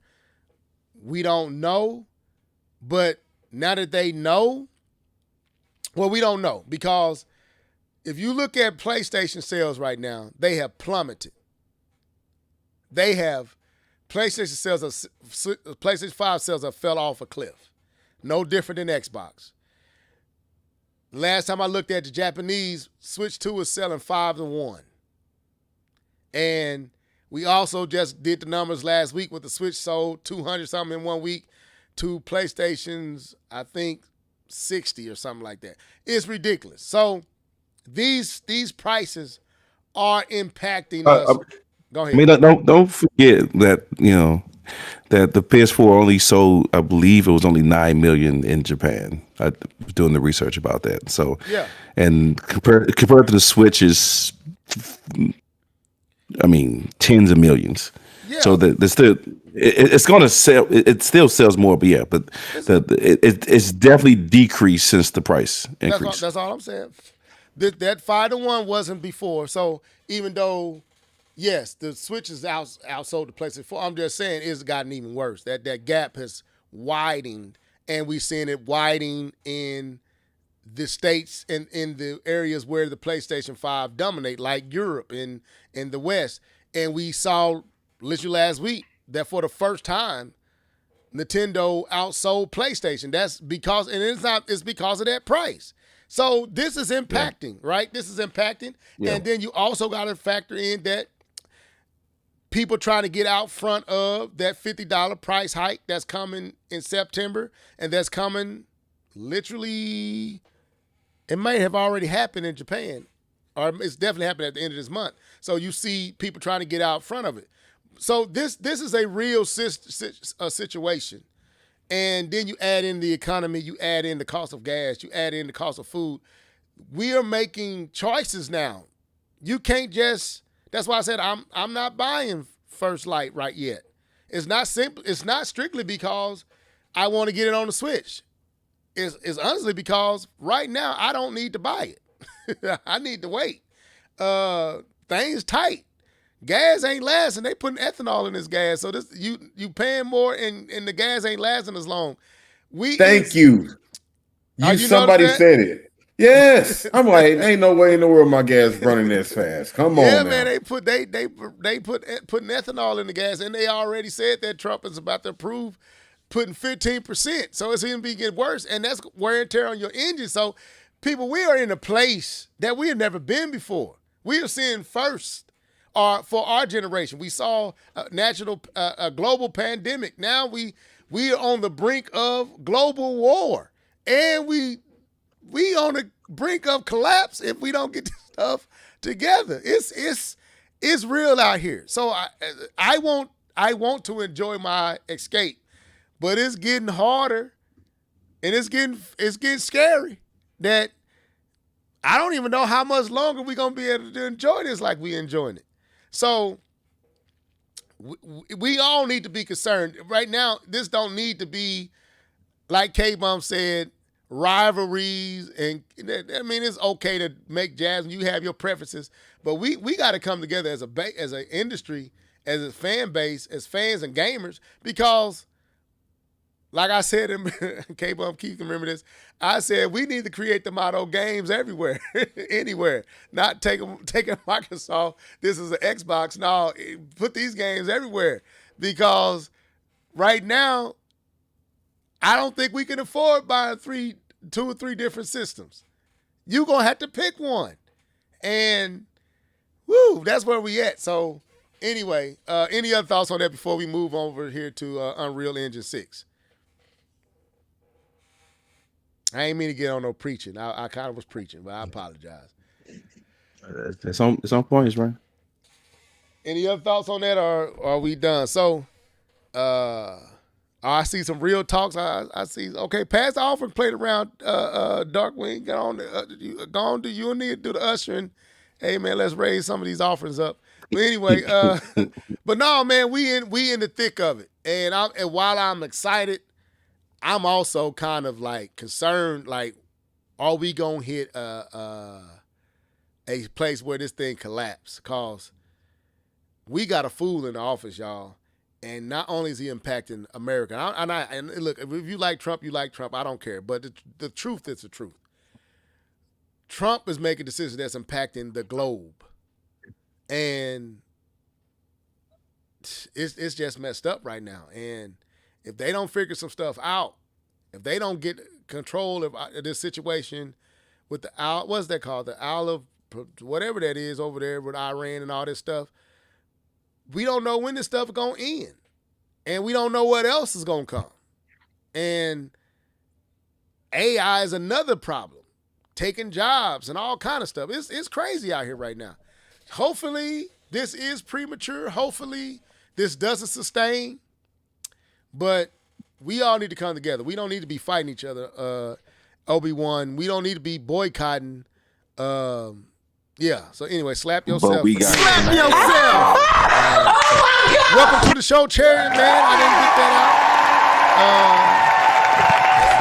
that out. Comic Book Crunch said, pass the plate around. Thank you, Comic Book Crunch. I like that. All right, so let's go to the next topic. All right, so, and I think K-Bum, I'm gonna bring you in because I think you would be the perfect person to lead because this is kind of you wanted to talk about this, and I like where you was going. Lead us into this conversation, sir. Okay, so for those who may not have seen, there was a video put out this week by Rocket League. I didn't see Rocket the League video. is It was a video? yes. There's a video that Rocket League put out. They have one of their big tournaments coming up this weekend, and in this video they showed upgraded graphics for the next Rocket League, and they were talking about the next leap forward. And that next leap forward is with a unreleased game engine. And that unreleased game engine is UE6. And so this is going to be the first reveal that we ever get of Unreal Engine 6. Oh, I did see So this. with that reveal, it made me, I read some things and it made me start to think about Unreal Engine 5 and the promises. It takes me back to two things. It takes me back to the reveal we got in 2020, either 2020 or 2021. I know it was COVID time when it was like a desert scene, archaeologist scene when the girl was going through these ruins and there was light reflections, and they were talking about the technology for UE5. And the second big thing that this made me remember was the Matrix demo that they had. That they showed off realistic Keanu Reeves, and you couldn't really tell the difference between the real Keanu Reeves and the UE5 created Keanu Reeves.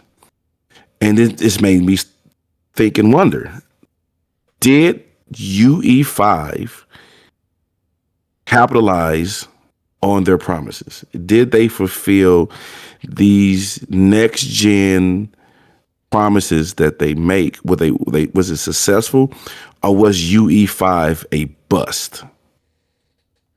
Right. So that's the kind of question that I'm throwing out there. I can give a little bit more detail if you guys want. No, I'm familiar with what you're talking about. Let me give a little more detail because I want to, I don't want to save it for myself because I can save it for myself and then just go ham. But I don't want to save it for myself. I want to hear you guys' opinions about it. So some of the promises. Hey, I can go straight in, but I'm gonna be nice and share some of my secrets. Go ahead. Some of the promises made was nanite. That was the fact that you can see detail close up and detail far away. It was Lumen. Lumen was not the replacement, but it was UE5's version of ray tracing. Then it was movie level visuals. What you're seeing right what you're seeing right now is Unreal Engine 5, that tech demo that came out that we actually have not released. We haven't seen nothing like this yet. Go ahead. So it's supposed to be movie level quality visuals. It's supposed to be easier development, better performance, bigger worlds, very little loading. So those were the promises of UE5. So the question is, did they deliver on these promises or these tech demos that they gave? That's the question I have out for you guys. Keith, I'm gonna let you come in. I'm gonna let you come in. I come behind you. Man, You would think that I'll be equipped for this conversation, but I don't think I am. But I'm going to step out on the limb and say, yes, they delivered, but they delivered for high end performing systems.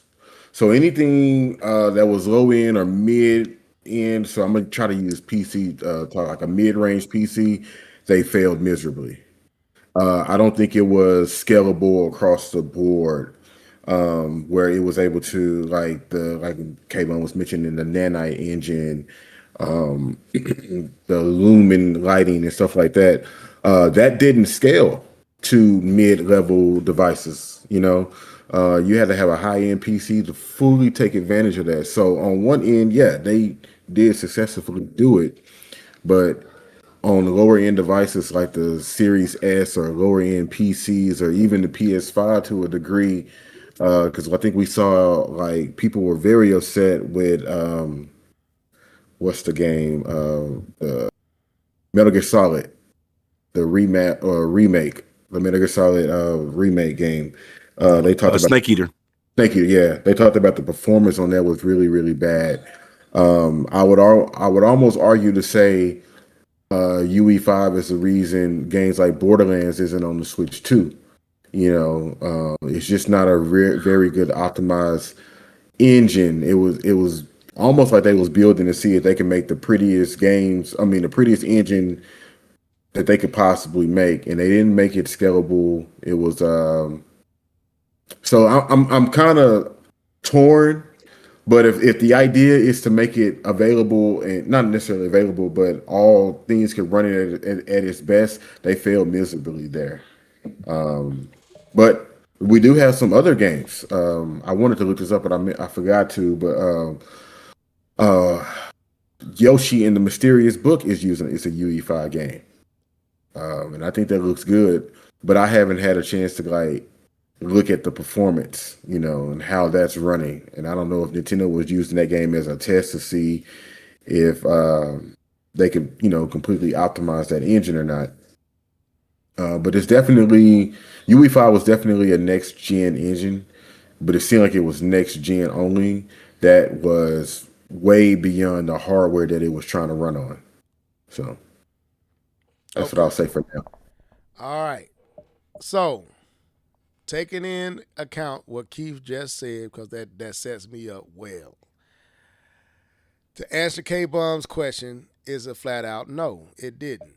And and the reason is precisely what Keith just said. And it goes back to what Ken Levine said. And we talked about a few either a podcast ago or a couple of podcasts ago, with this obsession with graphics. Because here we are looking at a video. How old is this video? This trailer? Around 2020, I believe. Either 2020, 2021. All right. So this was what they were showing. This is what they got us all hyped and showing us this stuff. And this is what games are going to look like. But precisely what Keith said, they knew that this was not going to be possible on any hardware that we were going to have at the time. You had to have a high-end PC to even get remotely close to anything that they showing here. And then you would have to hope that a developer was making a game that was pushing anything close to this. So we have an engine that has had a hard time being utilized for the current generation, having many problems. And we've seen more in-house engines achieving more than this engine, achieving better results than this engine for current gen consoles. But because it touted all this stuff, global illumination, path ray tracing, I don't even know if path ray tracing was a thing back then, but all the other stuff that you kind of named off, K-Bum, that we have not seen, because like what Keith just said, these consoles that we have can't do it anyway. Then the only thing it can be is a no. Because it did not, here we are looking at Unreal Engine 6, and we haven't seen Unreal Engine 5 achieve anything remotely close to what it's. So do we even need Unreal Engine 6? But we got it. When this engine hasn't even been perfected by devs and studios yet. They still trying to figure out how to make it work. So I guess when PlayStation 6 come, now they're going to start trying to use whatever's in Unreal Engine 6 instead of just sticking with, well, you're going to have some that's going to try to use Unreal Engine 6 instead of just using Unreal Engine 5, which when Unreal Engine 3 came out and they had that trailer with the dude walking with the trench coat, and I'm like, we haven't even seen, we just now starting to see that stuff. So to me, this makes Ken Levine's statements truth. That we got to get over our graphic obsession because they're using that to sell us a bill of goods and cause us to buy and this stuff without ever really realizing anything that they're selling us. And we still haven't seen stuff that they have sold us years ago. We just now seeing it now. We just now realizing stuff that they showed 20 years ago now. Cause I'm gonna find that trailer. And if y'all disagree, please disagree with me. I'm just ranting a little bit. But I want to show. I think it was Unreal Engine 3's trailer. Let me see if I can find. Yes, this one right here, the Samurai. This trailer.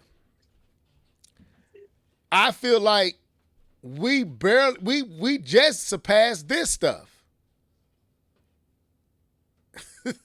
And this is 2011. And we don't have many games we don't have games that look this good. So to me, this is just smoke and mirrors that is only going to be realized for the highest of ends of PCs, for people who are PC enthusiasts who's willing to spend the cheese, the cheddar ching, the pesos to get to that. We'll never see. You're not going to see this on the PlayStation 6. You're not going to see this on the PlayStation 5 Pro. You're not going to see this on the PlayStation 5 or the Switch. This stuff is not real. This is smoke and mirrors. It's hype. It's your hype machine. It's possible, but you're never going to actually see it. I feel like we just surpassed this right here. That's my take. Would you say since it's not real, would you say that it's unreal? Okay. Unreal. Okay, I'm done. Okay, I'm done. I like that. I'm done. Hold up. No, I gotta give you that. That was Jesus. good. That was good. That's bars right there. Anyway, go ahead, K-Ball. You was finna say something. Yeah, I do want to jump in because I don't think the two are the same. Okay. I don't think that these are the same thing. Okay. There's a couple things I wanted to jump on. Let's jump on the comment you made about Levine and with the UE. I don't believe UE5's failure has anything to do with the chase for high graphics. Their failure was in the implementation of the new things that they were trying to do. They were not optimized. Like Lumen did not work the way they wanted it to work. Right. That is an issue on they're creating these new systems and it doesn't port well. It isn't as easy. They're selling a bill of goods, but it's not worth it. I don't think that's a chase for that problem has to do with the chase for next gen graphics. It's just that what you created doesn't scale the way that you are stating. I think you're selling. Right. You're selling it. And so I really do because we've seen beautiful games this generation. Let's not get it twisted.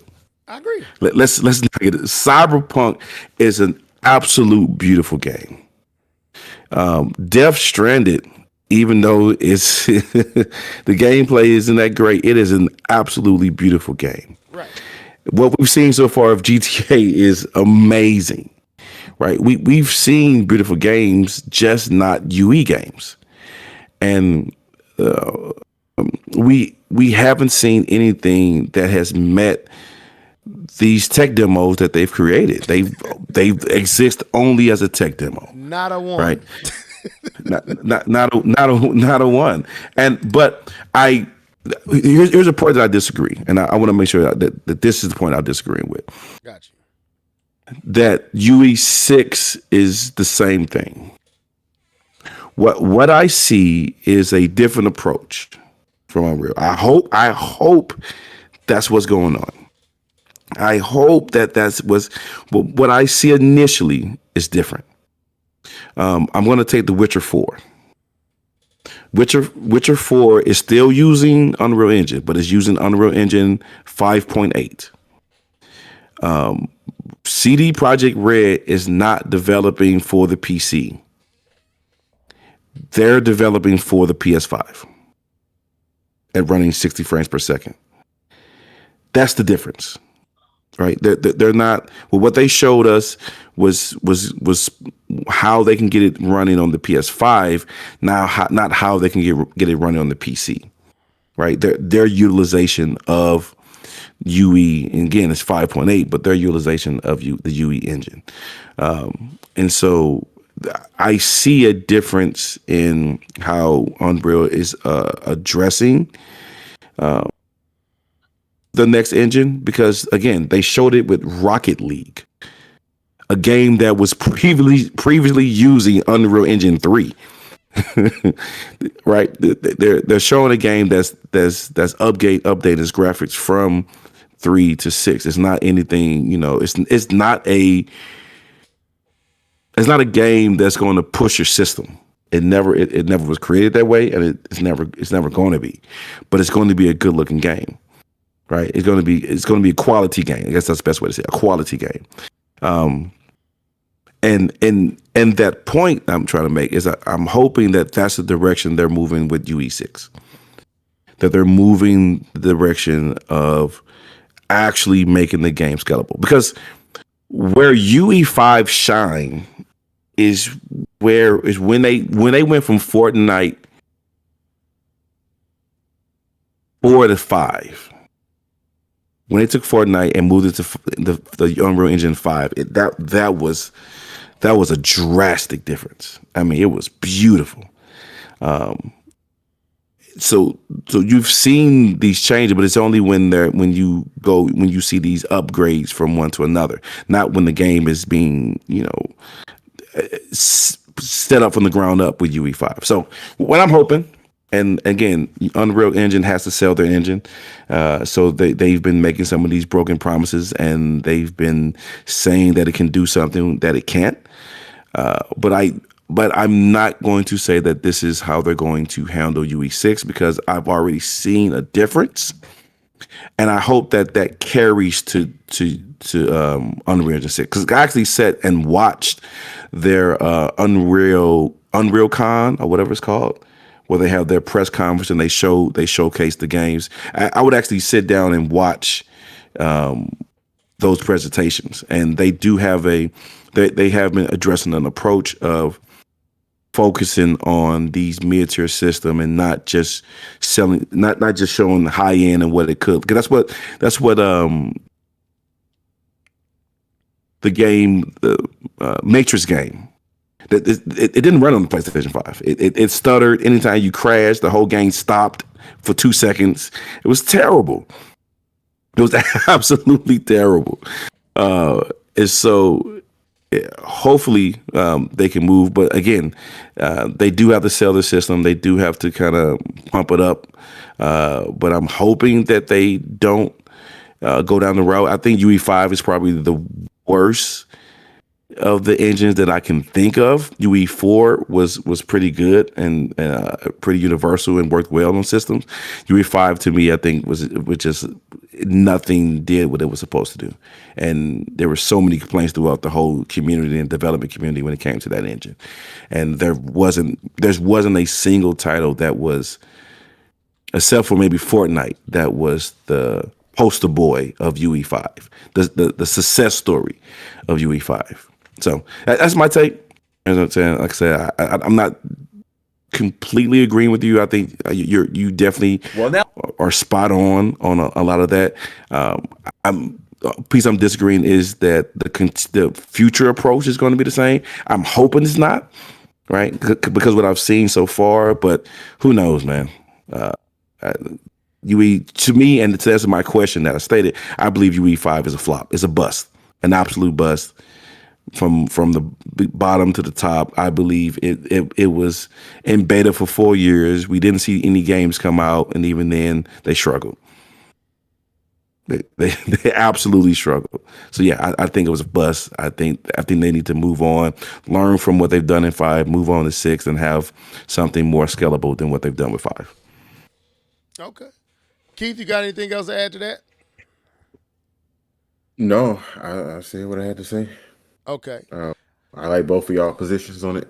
Yeah, I just, like I said, I don't disagree with anything K-Bump said. Like I said, if this is to fix, if UE6 is to address the problems of UE5 and UE6 is to fix to that and a better engine for creation, then hey, all claps.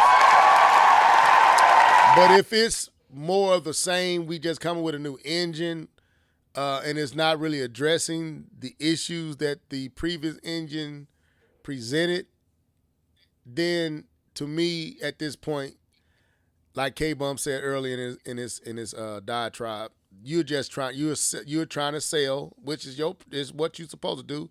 You're trying to sell your engine. You got to make money, but I will hope that developers are wise enough to realize, look, every time we jump to a new engine on the sale pitch that is being given to us, and now we got to learn this new engine, and then we run into the problems that we didn't foresee at the beginning when we bought it because of all the hopes and the possibilities that this new engine presents. We might need to stick with the previous engine and figure that out because we haven't even exhausted it and what's possible there. Now, if Unreal Engine 5 is a broken engine and Unreal Engine 6 is addressing that brokenness, then I'm all for it. If it's not, then you just introducing yourself to another problem and you paying for it. So I hope that what you saying, K-Bum, is what it is. At this time, I don't trust Epic because I don't trust Epic. So I see a lot of these development studios going with their own internal engines and finding more success. And I think that's what you're probably going to see a lot more of is more bespoke. I'm going to use Digital Foundry, custom engines, in-house engines that's achieving what they want to do, that they can scale and they understand and they can do the things they want to do. And I think that's going to be a lot of developers' choices to go with their own in-house engines. I think we've seen that with Capcom and other groups. Their engines doing enough in-house. They don't need Unreal to do much. But I know everybody can't do that, so I just hope that they do what you're saying they're going to do and that you're hopeful for them to do, and I'll just lean on that. All right, so I did want to say Claire Obscure Expedition 33 uses Unreal Engine 5, and it literally has one of the ugliest 60 frames per second mode I've ever seen in my entire life. Okay, well, why you had to do that? Not 60 frames. I'm sorry, not 60. Sorry, 30. The quality mode. Sorry. Let me take that back. One of the worst quality modes I've ever seen in my time. The 60 frames per second is good. I can deal with that, but that quality mode is doo-doo. All right, so this is Witcher 4, which K-Bump said is running on Unreal Engine 5.6, what you say? I believe it's 8. 5.8. It looks amazing, but will CD Projekt Red actually achieve this? We shall see. But let's continue. So we've been talking, and this has been a growing conversation amongst us privately. And we've talked about this. We had theorized on it. We speculated, thought about it. But as things are happening more and more, and we're seeing things happening in the gaming industry that's literally breaking the norms, the question must be asked, are we witnessing a change of the guard? Now let me set this up. The Switch has been unusually successful. No one would have ever thought that the original Switch would move, and it's still selling. To this day, it's still selling. And to my surprise, K-Bum brought this to my attention today that it's most likely, unless Sony finds another 5 million PlayStation 4, PlayStation 2s, the Switch, the OG Switch is going to surpass the PlayStation 2 for the greatest selling system of all time, right? And we're looking at what's going on with the Switch 2 and the fact that it's selling at a rate that is just ridiculous. Matter of fact, it's actually selling at a 7 to 8% higher rate than the OG Switch in the same time frame. But then you add on, and we've been talking about this, you add on announcements like Call of Duty 4. You look at games like Madden. You look at games of that ilk coming to the systems, the Pragmatas, the Requiems. You're starting to see these third-party games being announced. You're starting to see a real strong third-party support. IO with 007 First Light. Yes, they had to delay it. This is the first year of the system. They still figuring out the architecture to give you the best experience, but it's coming, right? And there's more coming.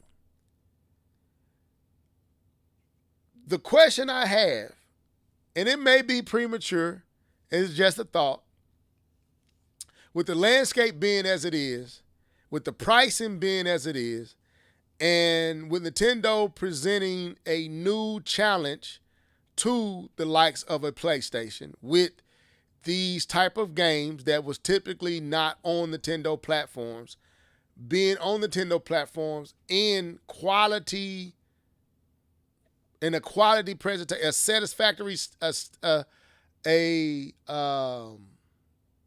word I'm looking for? In a satisfactory quality, are we in the throes of a possible changing of the guard? Are we witnessing? I'm not saying it's there. Are we witnessing it? With what we're seeing with Switch and the Switch brand and the success we're seeing, they are doing sales we have never seen. The Switch 2 is still the fastest selling system ever, and it don't seem like it's slowing down at all. So, Keith, you can come in here. Like I said, we've been talking about this behind the scenes, speculating on it. This could be premature. I'm not saying it is, but we question it. Are we seeing a changing of the guard?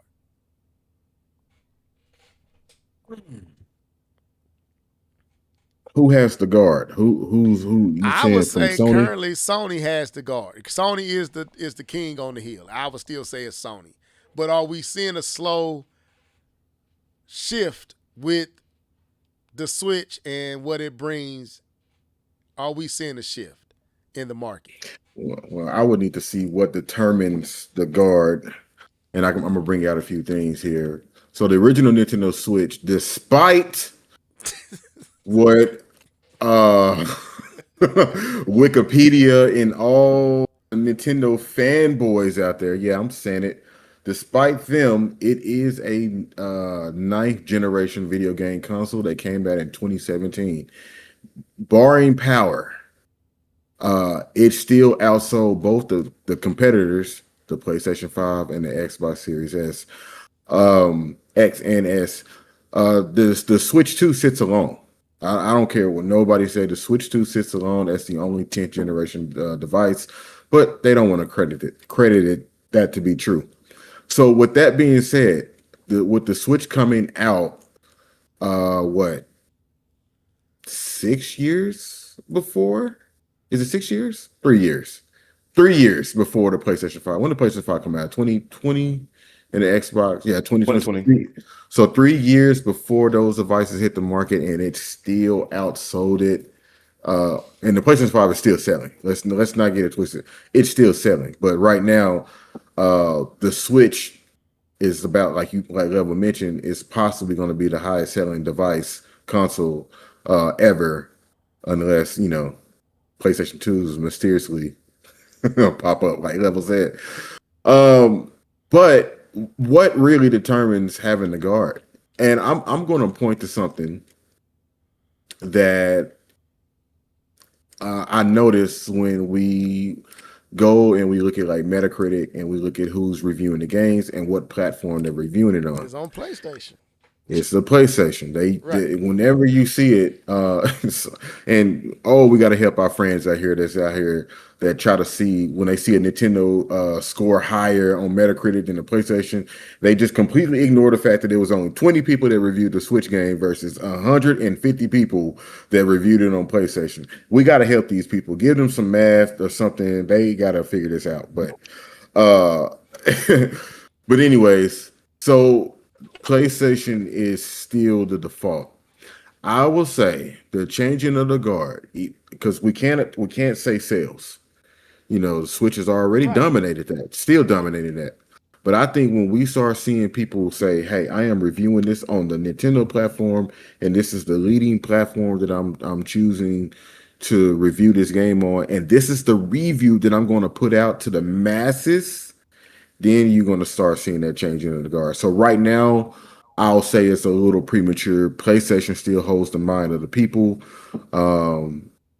So yeah, I think it's a bit premature, but like I said, until we start seeing like, hey, we're going to do it on the Switch, then yeah. But it is good that Nintendo is getting a lot of these third-party games, many of them being day and date, some being delayed, whatever the case. When you look at the library on the Switch 2, you're going to see a robust library that's undeniable. And that's why I think a lot of people who are upset, the Obi-Wans that are upset that certain games aren't coming day one, but you got a lot of people that's going to get these devices late when in their life cycle. And in their life cycle, when they pick them up, they're going to have a boatload of games that they could choose from, and that's going to be a determining factor at the end of the day what device they choose to pick up. So it doesn't matter exactly when it comes out, it just matters that it has it and that it's good. So premature right now, but I understand the line of thinking that you have in Level, and I would like to see that. But it's definitely the changing of the guard in Japan. It's over with in Japan. That's over with. All right, come on. Well, it was never the PlayStation 4 in Japan anyway. That's true. Go ahead. That's not new. It didn't start with the Switch 2. Okay. How to say this?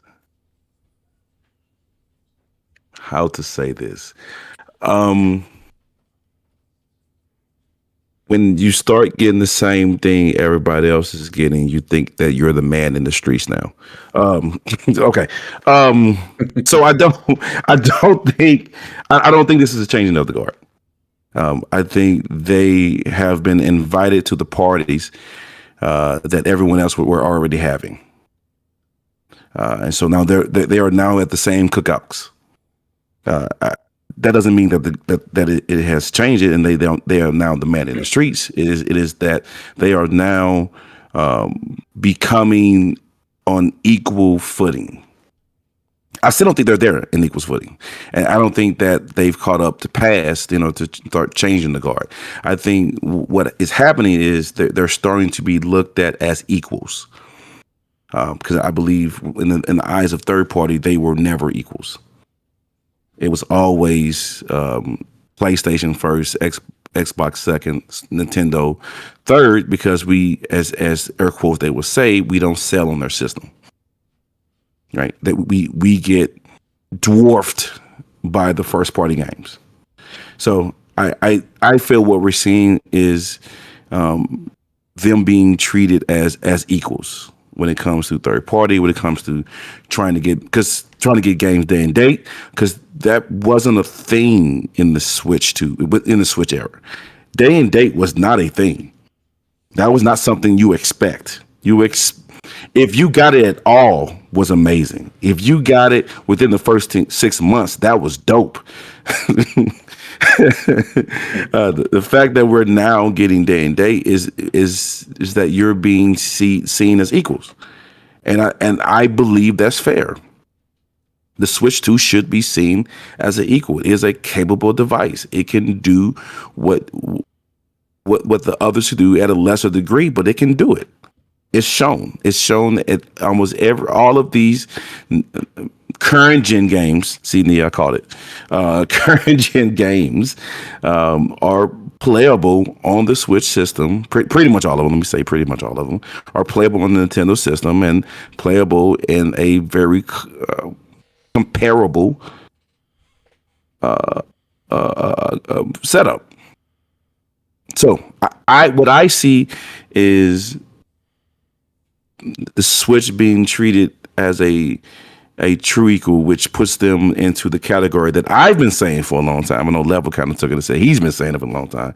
I've probably been saying it longer than him, that Nintendo needs to not be an system, that they need to be their own person, and which means that third party has to see them as equals. And I do feel that is going on. I do like the position Nintendo is in. I do not feel like they are taking the lead by any shape or imagination. I do love the fact that they did get some time exclusives, that they do have their own exclusives from third party, Dustblood being their exclusive from third party, Hades 2 being their time exclusive. That is what the other two have been doing against each other the whole time, is these time exclusives to try to pit themselves over the other. And now Nintendo is in that same boat, which, like I said, to me puts them on equal playing field, not ahead. So I don't think the change of the guard is going to happen soon. I think the best window of the changing of the guard is the PS6. Or You said actually. Go ahead. Actually, let me switch. I don't think the change of the guard is the PS6. I think the changing of the guard can occur if the PS6 is pushed out and the PS5 sits longer than it needs to be. I can see there's a window where Switch 2 can try to initiate this changing of the guard, because then PS5 gets longer in the tooth. Switch 2 is the newest system out there, and it does very similar to everybody else. PS6 is another year or two on the horizon, or maybe push back further than that. If that happens, I can see a push. But once the PS6 comes out, it now becomes the new hotness, right. And then everyone's going to try to create their game for the new hotness. And then you get more competition. So that's where I put it, and that's why I think I'm happy where Nintendo is now, and I think things are only going to go up from here if they continue to ride the wave and do things in early fashion. Okay, so I'm gonna say yes, this is a little premature, but I'm gonna say I believe we could be witnessing a shift with situations that could end up being a changing of the guard. I'm not saying they have changed it. I'm saying, are we witnessing a change? Witnessing a change, something shifting. A shift takes a while, just like PlayStation. But when PlayStation 2 came in, and it shifted. Now that was a drastic shift. It ripped the market from Nintendo and Sega. And then you had the situation with the Xbox, but that was a situation where PlayStation hurt themselves. What I see, and I disagree with you, Nia. I disagree with you emphatically. The Switch 2 is not an and system at this point. That's not true anymore. The Switch was an and system. The Switch 2 is proving itself to be capable of being a primary system. And you're starting to see a lot of voices, or you're starting to hear voices say, hey, I'm going to play these games on the Switch too. And as the pricing continues to be a problem, and that's kind of where my angle is coming from. Because of the stability in the market and what's going on with the market, and these games coming to the Switch too, at the quality that they're coming, you look at a game like Call of Duty. Casuals aren't necessarily as concerned about bleeding edge graphics. They just concerned about the game being there in a decent quality. That's Switch 2. So if I go to the store and if I'm a parent, I'm trying to buy little Timmy and little Sarah a new system for Christmas, and I walk in there and I'm seeing a PlayStation 6, a PlayStation 5 at $600 and the Xbox at $700, and Lord forbid whatever the PlayStation 6 gonna cost, but then I see that Switch 2 over there and them same games on that system, that could shift things. And so I'm not saying it is happening. I'm saying are we in a space where this is possibly starting to happen? I'm not ready to say, and I said this in the chat and I say this here, it's just a thought we was having. I'm not ready to say it is, but I'm not necessarily writing it off either. Time would tell. As more of these key titles, we got Madden. We got Call of Duty now. These are key titles. These are those yearly releases that the casuals gobble up. NBA, Madden, Call of Duty, the golden fleece, the unicorn, as you will, is Grand Theft Auto. If they can manage to get these type of titles and maintain getting them, they don't have to get every third party, because not everybody is trying to play every third party. If they can get the key third party titles and they can run at a quality that is satisfactory, this will present some real problems that were not problems with the Switch. The Switch sold a whole lot, but the Switch wasn't a problem in a sense of like what I'm talking. The Switch 2, on the other hand, can be a absolute problem with these type of games showing up at the quality that they're showing up. That's why when I said in that video, it's going to be a problem because Sony and Microsoft are going to have a hard time trying to create that gap that they typically are able to create with the new next-gen system. They're not going to be able to do that right now because it's too expensive. So I don't think, and I'm reading some of your comments, I think people I don't think people are prioritizing Xbox at this moment. I think Xbox is just benefiting from a default. We just saw with Requiem and other games that it outsold on the Switch too than Xbox. So we're seeing that Xbox is not it. It's PlayStation. It's not Xbox. If more of these games show up on the Switch too, they're going to outsell the Xbox. I hold on, but I kind of understand the position of Xbox, and I don't even think it's about sales at this point. That's why my opening was like, it ain't the sales that's going to be the changing of the guard. In this scenario, Xbox is still getting a lot more of those third-party games day and date over the Switch, even the Series default. S.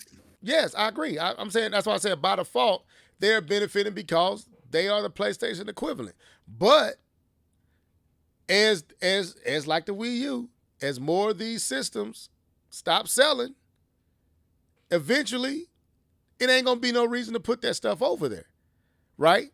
And like I said, I'm using Requiem as an example. Switch 2 is a new device, and it outsold.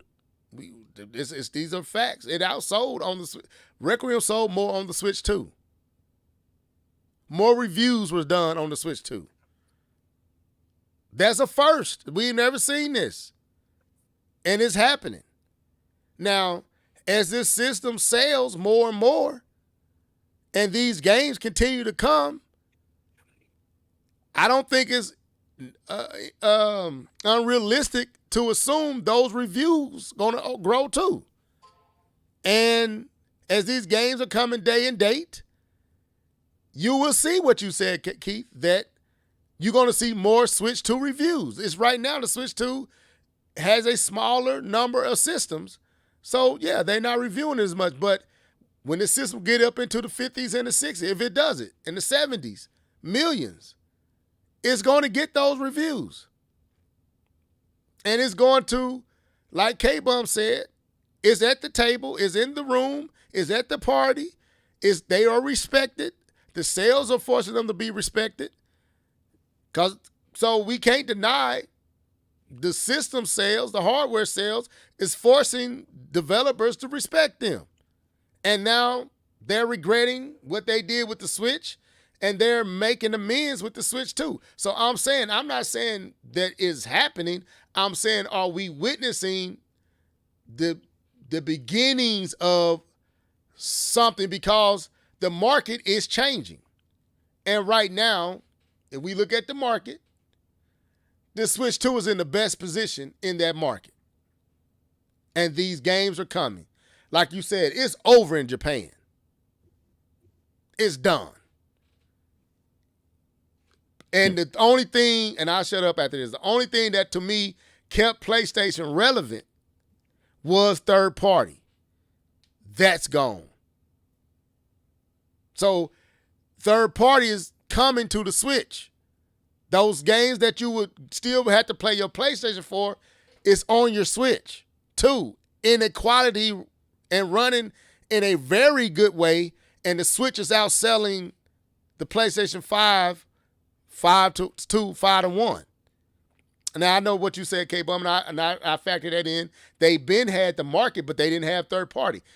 I'm saying if the more third party takes this system serious, where they're, and that's why I was such a stickler with CD Projekt Red and Cyberpunk 2077, the more that attention to detail comes to this platform, that presents some issues that was never an issue before.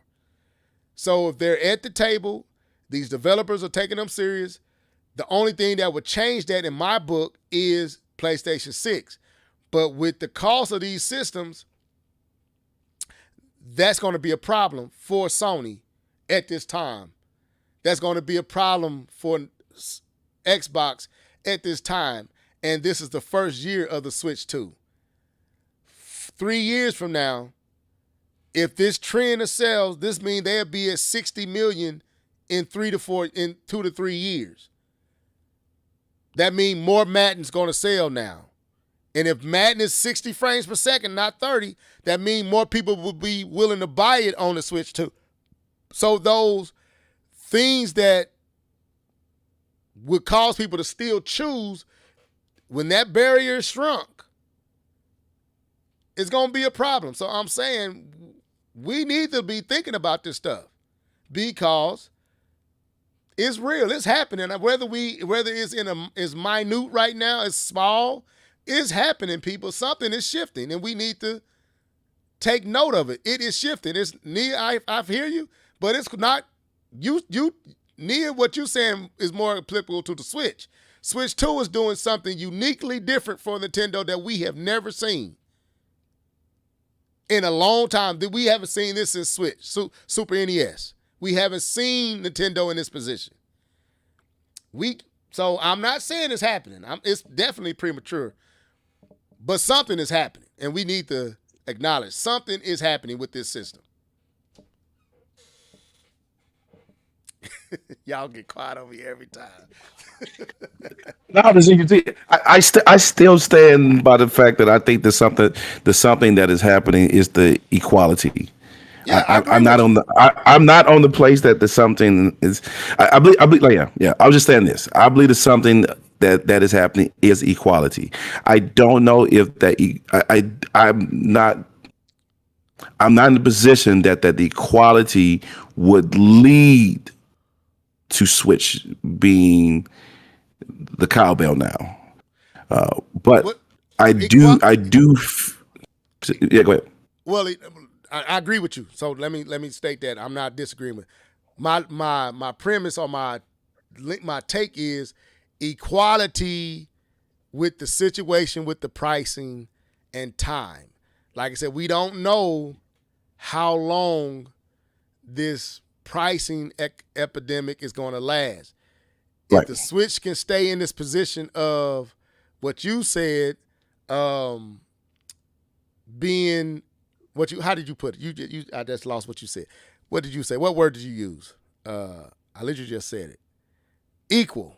Equality. Equal. No, equal equality. As that remains, PlayStation 5 has, look at the sales. PlayStation 5 has hit a cliff. They're not selling like they were. So they're not moving as many units anymore because of that price. Xbox is dead. Yeah, but I'm moving units, but there's still 50, 60 units out. I know. That's my point. So that's why I'm adding in time to my equation. Right now, they still have that cushion of we got more systems out there than you have. But as the Switch 2 stays in the market and grows in saturation, as more people buying it, and you still getting these games, that could change purchasing habits to where, oh, it's good enough, I'm satisfied with this on the Switch, and I can take it on the go, and it's more convenient for my commuting life. This is going to be a problem if they can't bring the PlayStation 6 to an affordable price to create the gap they need to make the choice clear. You got to get, and that's why I'm saying it's in that pocket. But I don't disagree with nothing you're saying, K-Bomb. So that let me let you have the floor. Okay. I'm done. No, that's all I had. I was just reestablishing my position on it. Okay. Oh, okay. Keith, you got anything else to add to that? I'm sticking with what I said. Okay. So, just like I said, it was just a thought. Y'all can ponder over it. I'm curious where this is going to be in a couple of years.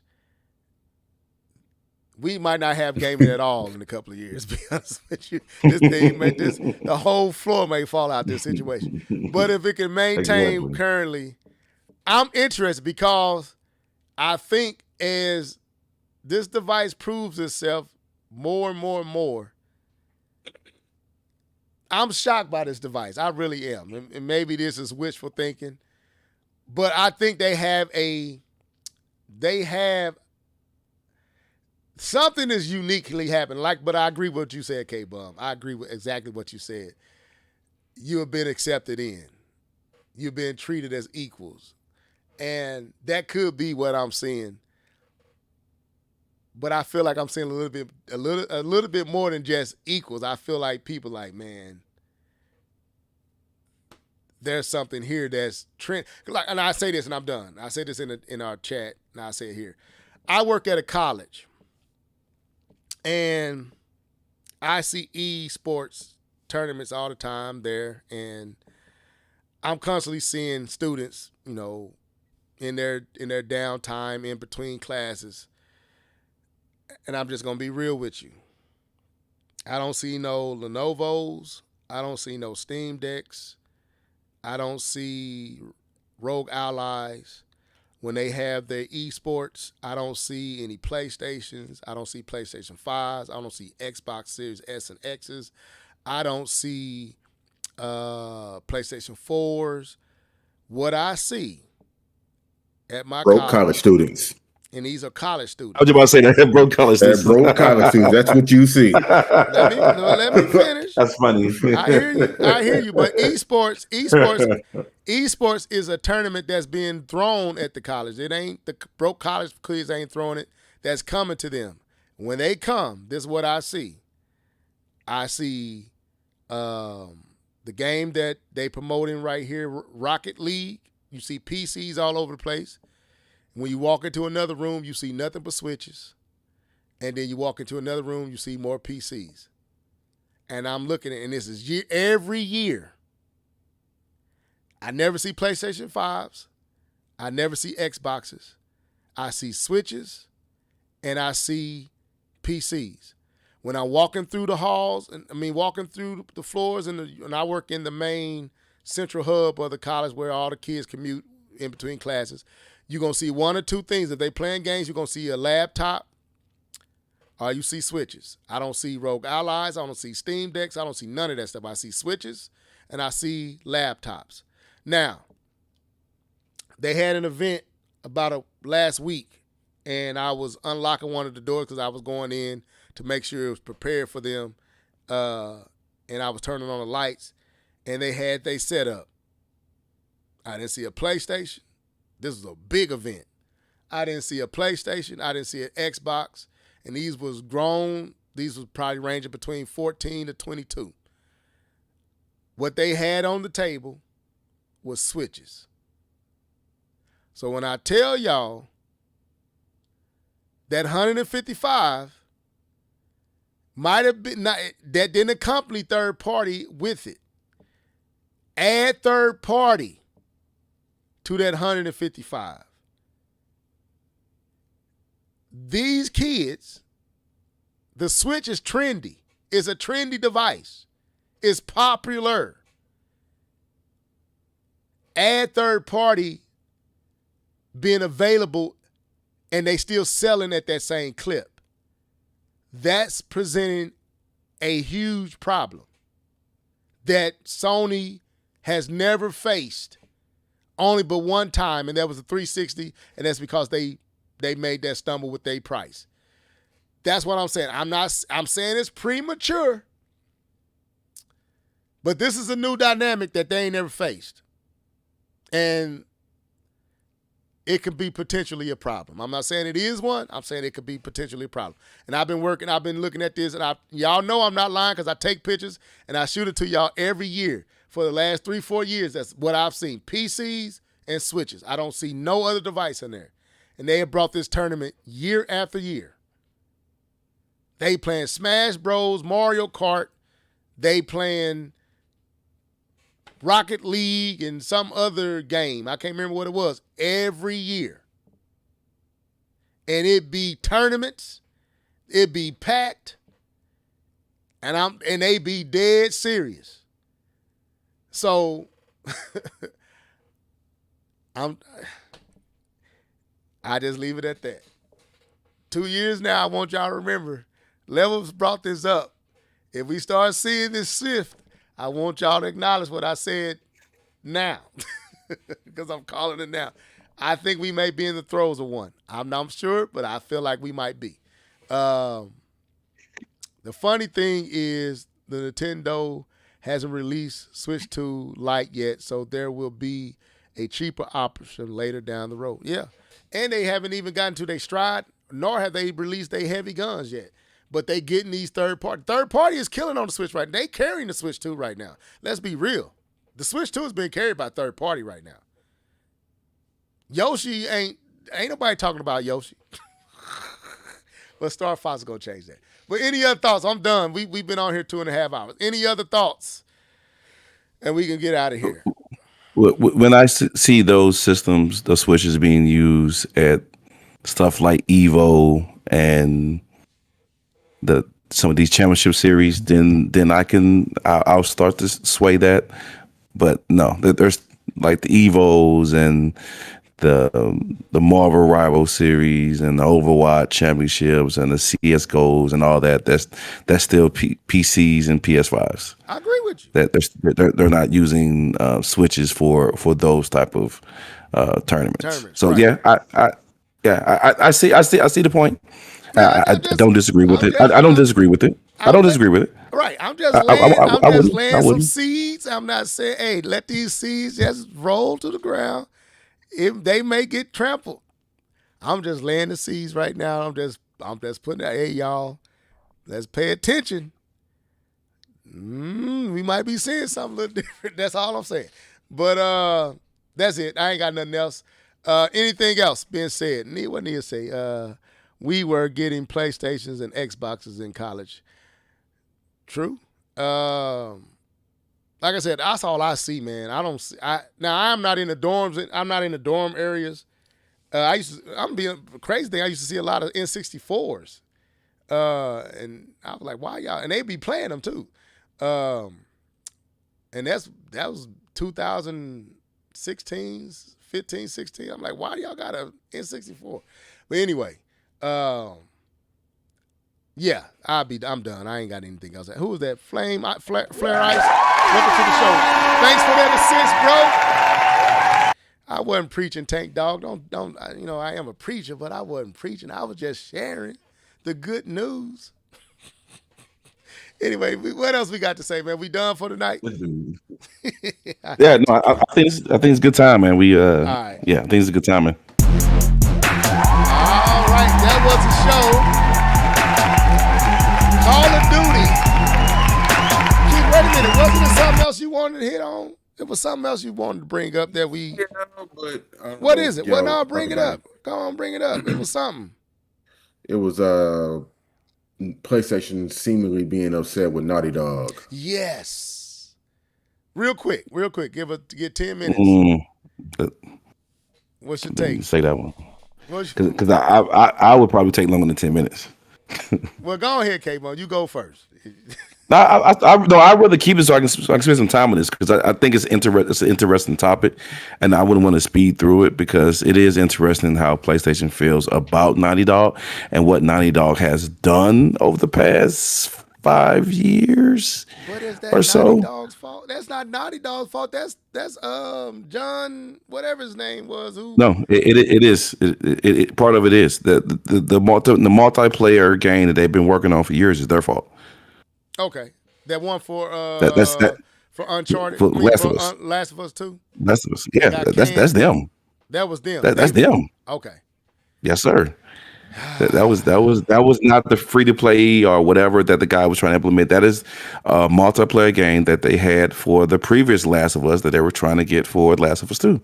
Something that they've done in the past. That's on them. Let me see. Nia want me to read other things she said for context. Okay, so let me go back up. I'm sorry, Nia, because I did say I emphatically disagree. It was just one point you had made that I disagreed.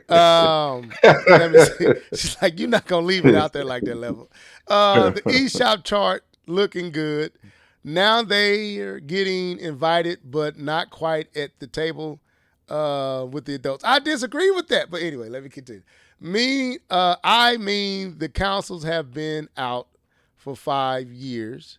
They're still an system for the most part. I don't agree with that, but I'm trying to get where. Okay, I'm saying is I'm playing 007 on my PC right now and not my Switch. It is coming, yes, but until Switch 2 is prioritized fully, things haven't changed for Nintendo too much. I don't know if that's fair because you're isolating 007, but we had Pragmata, we had other titles. But okay, fair. I agree. I concede there. This is the first year of the Switch 2. That game got pushed back and you bought it on the PC. I don't know if that's not prioritizing. I don't know if that's fair. I don't know if that's quite fair, but I'll let you have it. Now, that's not to say that the Switch 2 isn't viable. I'm literally playing my Switch 2 like every day, even without 007. Because you're playing Picopia and Tamagotchi Life. I understand, Neil. Okay, kitty. Anyway, Switch 2 got my favorite JRPG, so it's a plus. That's which one is it, Keith? Is it to Tamagotchi Life or Picopia? I think it's Tamagotchi Life, right?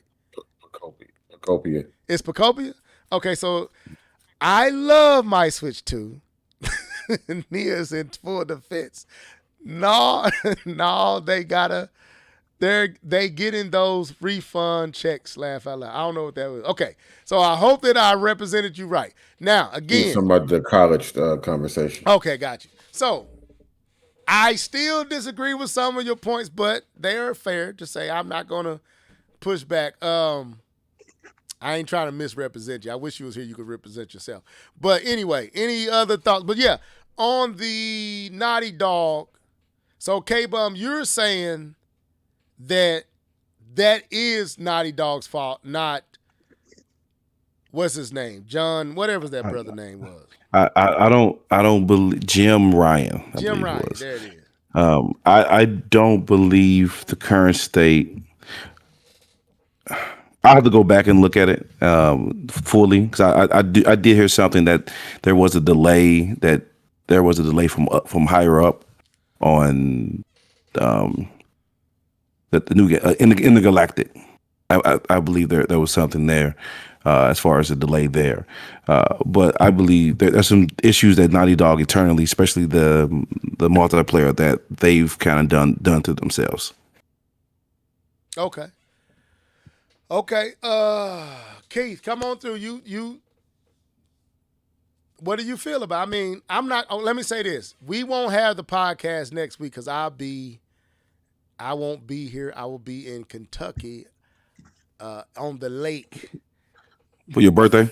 Yeah, this be my birthday. My baby booze knew I wanted to go on a fishing trip, so she coordinated and spearheaded a fishing trip for Coordinate. She coordinated it. Got to coordinate, brother. And she set up a fishing trip for me, my uncle, my cousin, my cousin's husband, Chellis. We all fishing. We all go fishing all the time. So it's about 5. My brother and my other cousin husband and Lo, and so it's about 5 of us going to Kentucky Lake next week. So I won't be here next week. I'm even contemplating, am I taking my Switch 2 or am I leaving here because I'm going to be fishing. I don't know if I need my Switch 2, but I might take it just in case. I might take it anyway. But so we won't have the podcast next week. Let me say that. So we might as well go ahead and get this out now. Thank you, Nia. Yeah, my wife, she likes me. She loves me. She don't like me all the time, but she loves me. She did say, gotta get you away. Yes. So she can get some peace. She wants some peace. Keith, don't say get that. The man I ain't going nowhere now. I'll see y'all next week. Nah, I'm joking. So, Keith, come on in, man, and because like I said, I won't be here, so we can go I'll go another 10 minutes. What's your thoughts on the Naughty Dog situation? Man, y'all ain't rock star.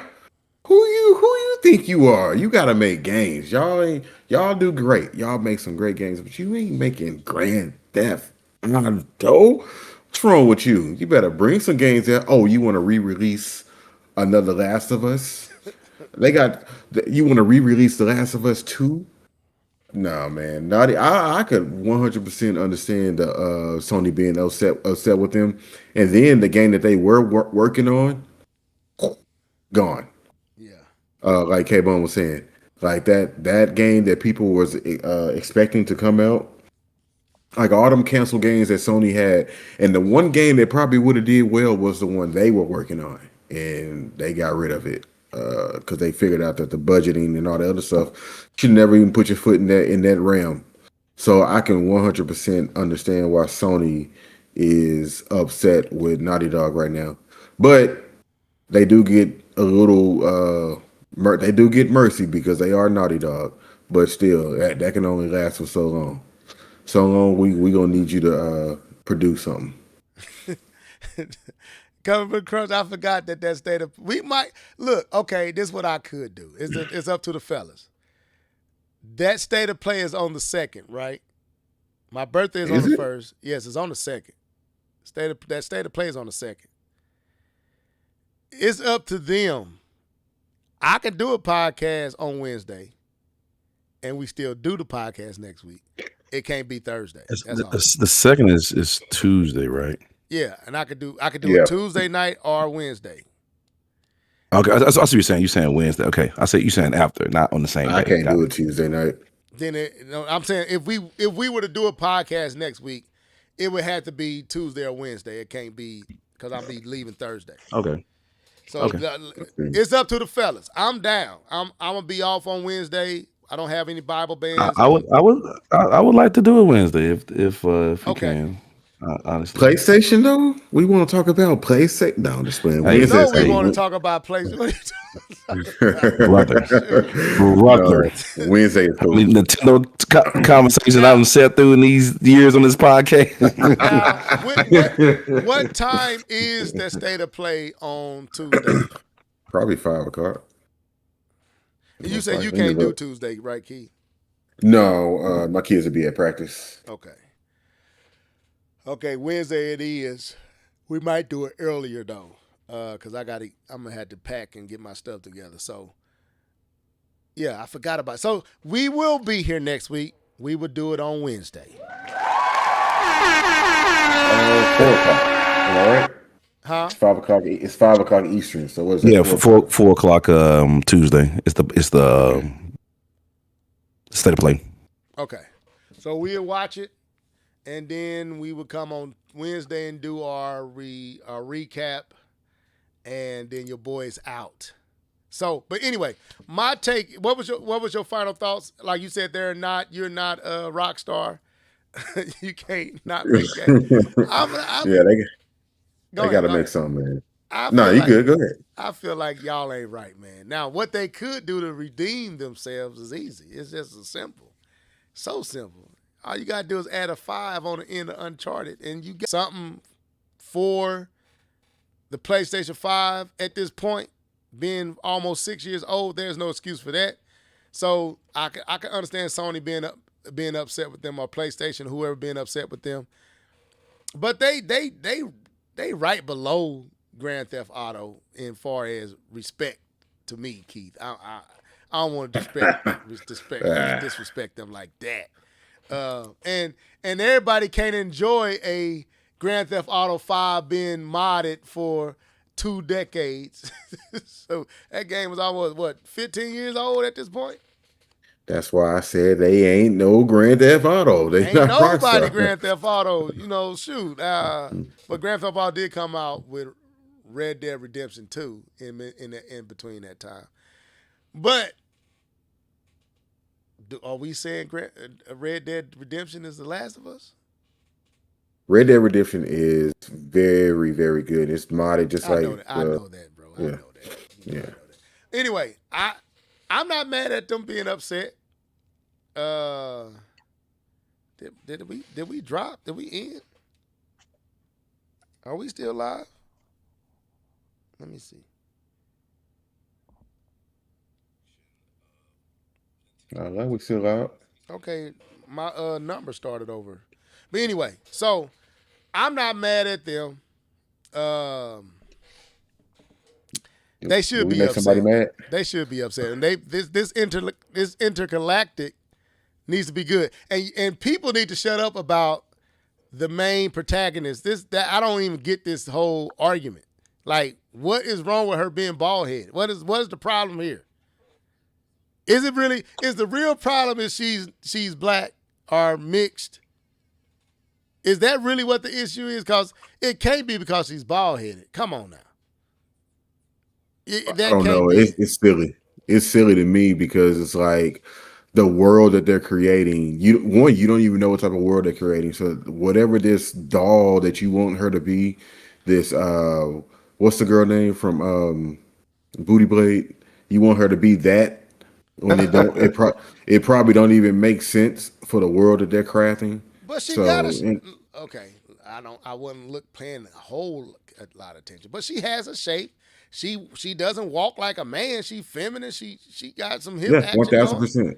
So 1,000%. I don't know. She's not unattractive. I don't know I don't get it. She's bald headed. She feminine in how she conducts herself. She's not acting like a man. 1,000%. So I'm lost, man. I think it's because she is of a black Asian hue, and that's the problem. That's what I think. I think this woke. Y'all need to give us back our term. Stop stealing our stuff, and because woke didn't even mean that. Damn, changed woke to something else, hijacking stuff, and stop being so sensitive to stuff that ain't worth being sensitive over at this point. It's not like we haven't been here and done that. It's silly. She bald headed. They want default white man. That's all they want. Default. I mean, okay, then say that. To say that. I mean, are we getting burnt out on the female protagonist? Okay, I can see there's room for that critique, but if it's just because she's a woman and she's not of a certain hue, I think that's janky. But other than that, that game better do wonders. Do we believe that Naughty Dog is going to announce something else? We know Sarah Monica is going to possibly bring that. We talked about this last week. They got to make some big announcements, man. So hopefully Naughty Dog has some stuff. And they're supposed to be showing this game finally being played next week, right? The only thing they said was Wolverine. They didn't say anything else. Oh, I forgot about Wolverine. Yeah, they got to show this game. They got to, especially with Sony, with PlayStation. Heads already saying they mad and making it be known that they little salty with with Naughty Dog. They got to be showing something next week. But we'll see. Isn't this the girl right here? I just sent y'all something in the chat. She was in Uncharted. The girl that's playing in Intergalactic. That's her. Let me see. The movie. Is that her? I think that's her. Might be. I don't know. I know she ain't an unattractive lady. I'll tell you that much. Not at all.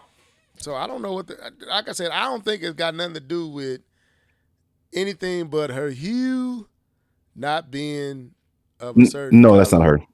That's not her. That's not her. I didn't think. No. She's the one that played in. She just played. I think the girl that's in this is the girl that just played in the Mortal Kombat movie. Yeah, I thought she was younger. Let me see. Yeah. Cast. Is it let me see. That is her, Kayvon. That's the same girl. You sure? Name is Tati Gabrielle. Yeah. Is that the same girl? That's the same girl that's in Uncharted. Kayvon, that's the same girl in Uncharted. No, I wasn't tripping. Yeah, that's her. That's her.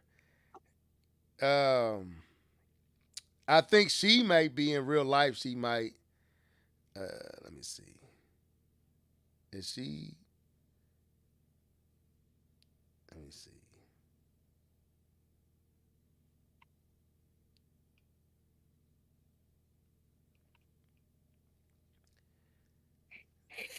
What in the world?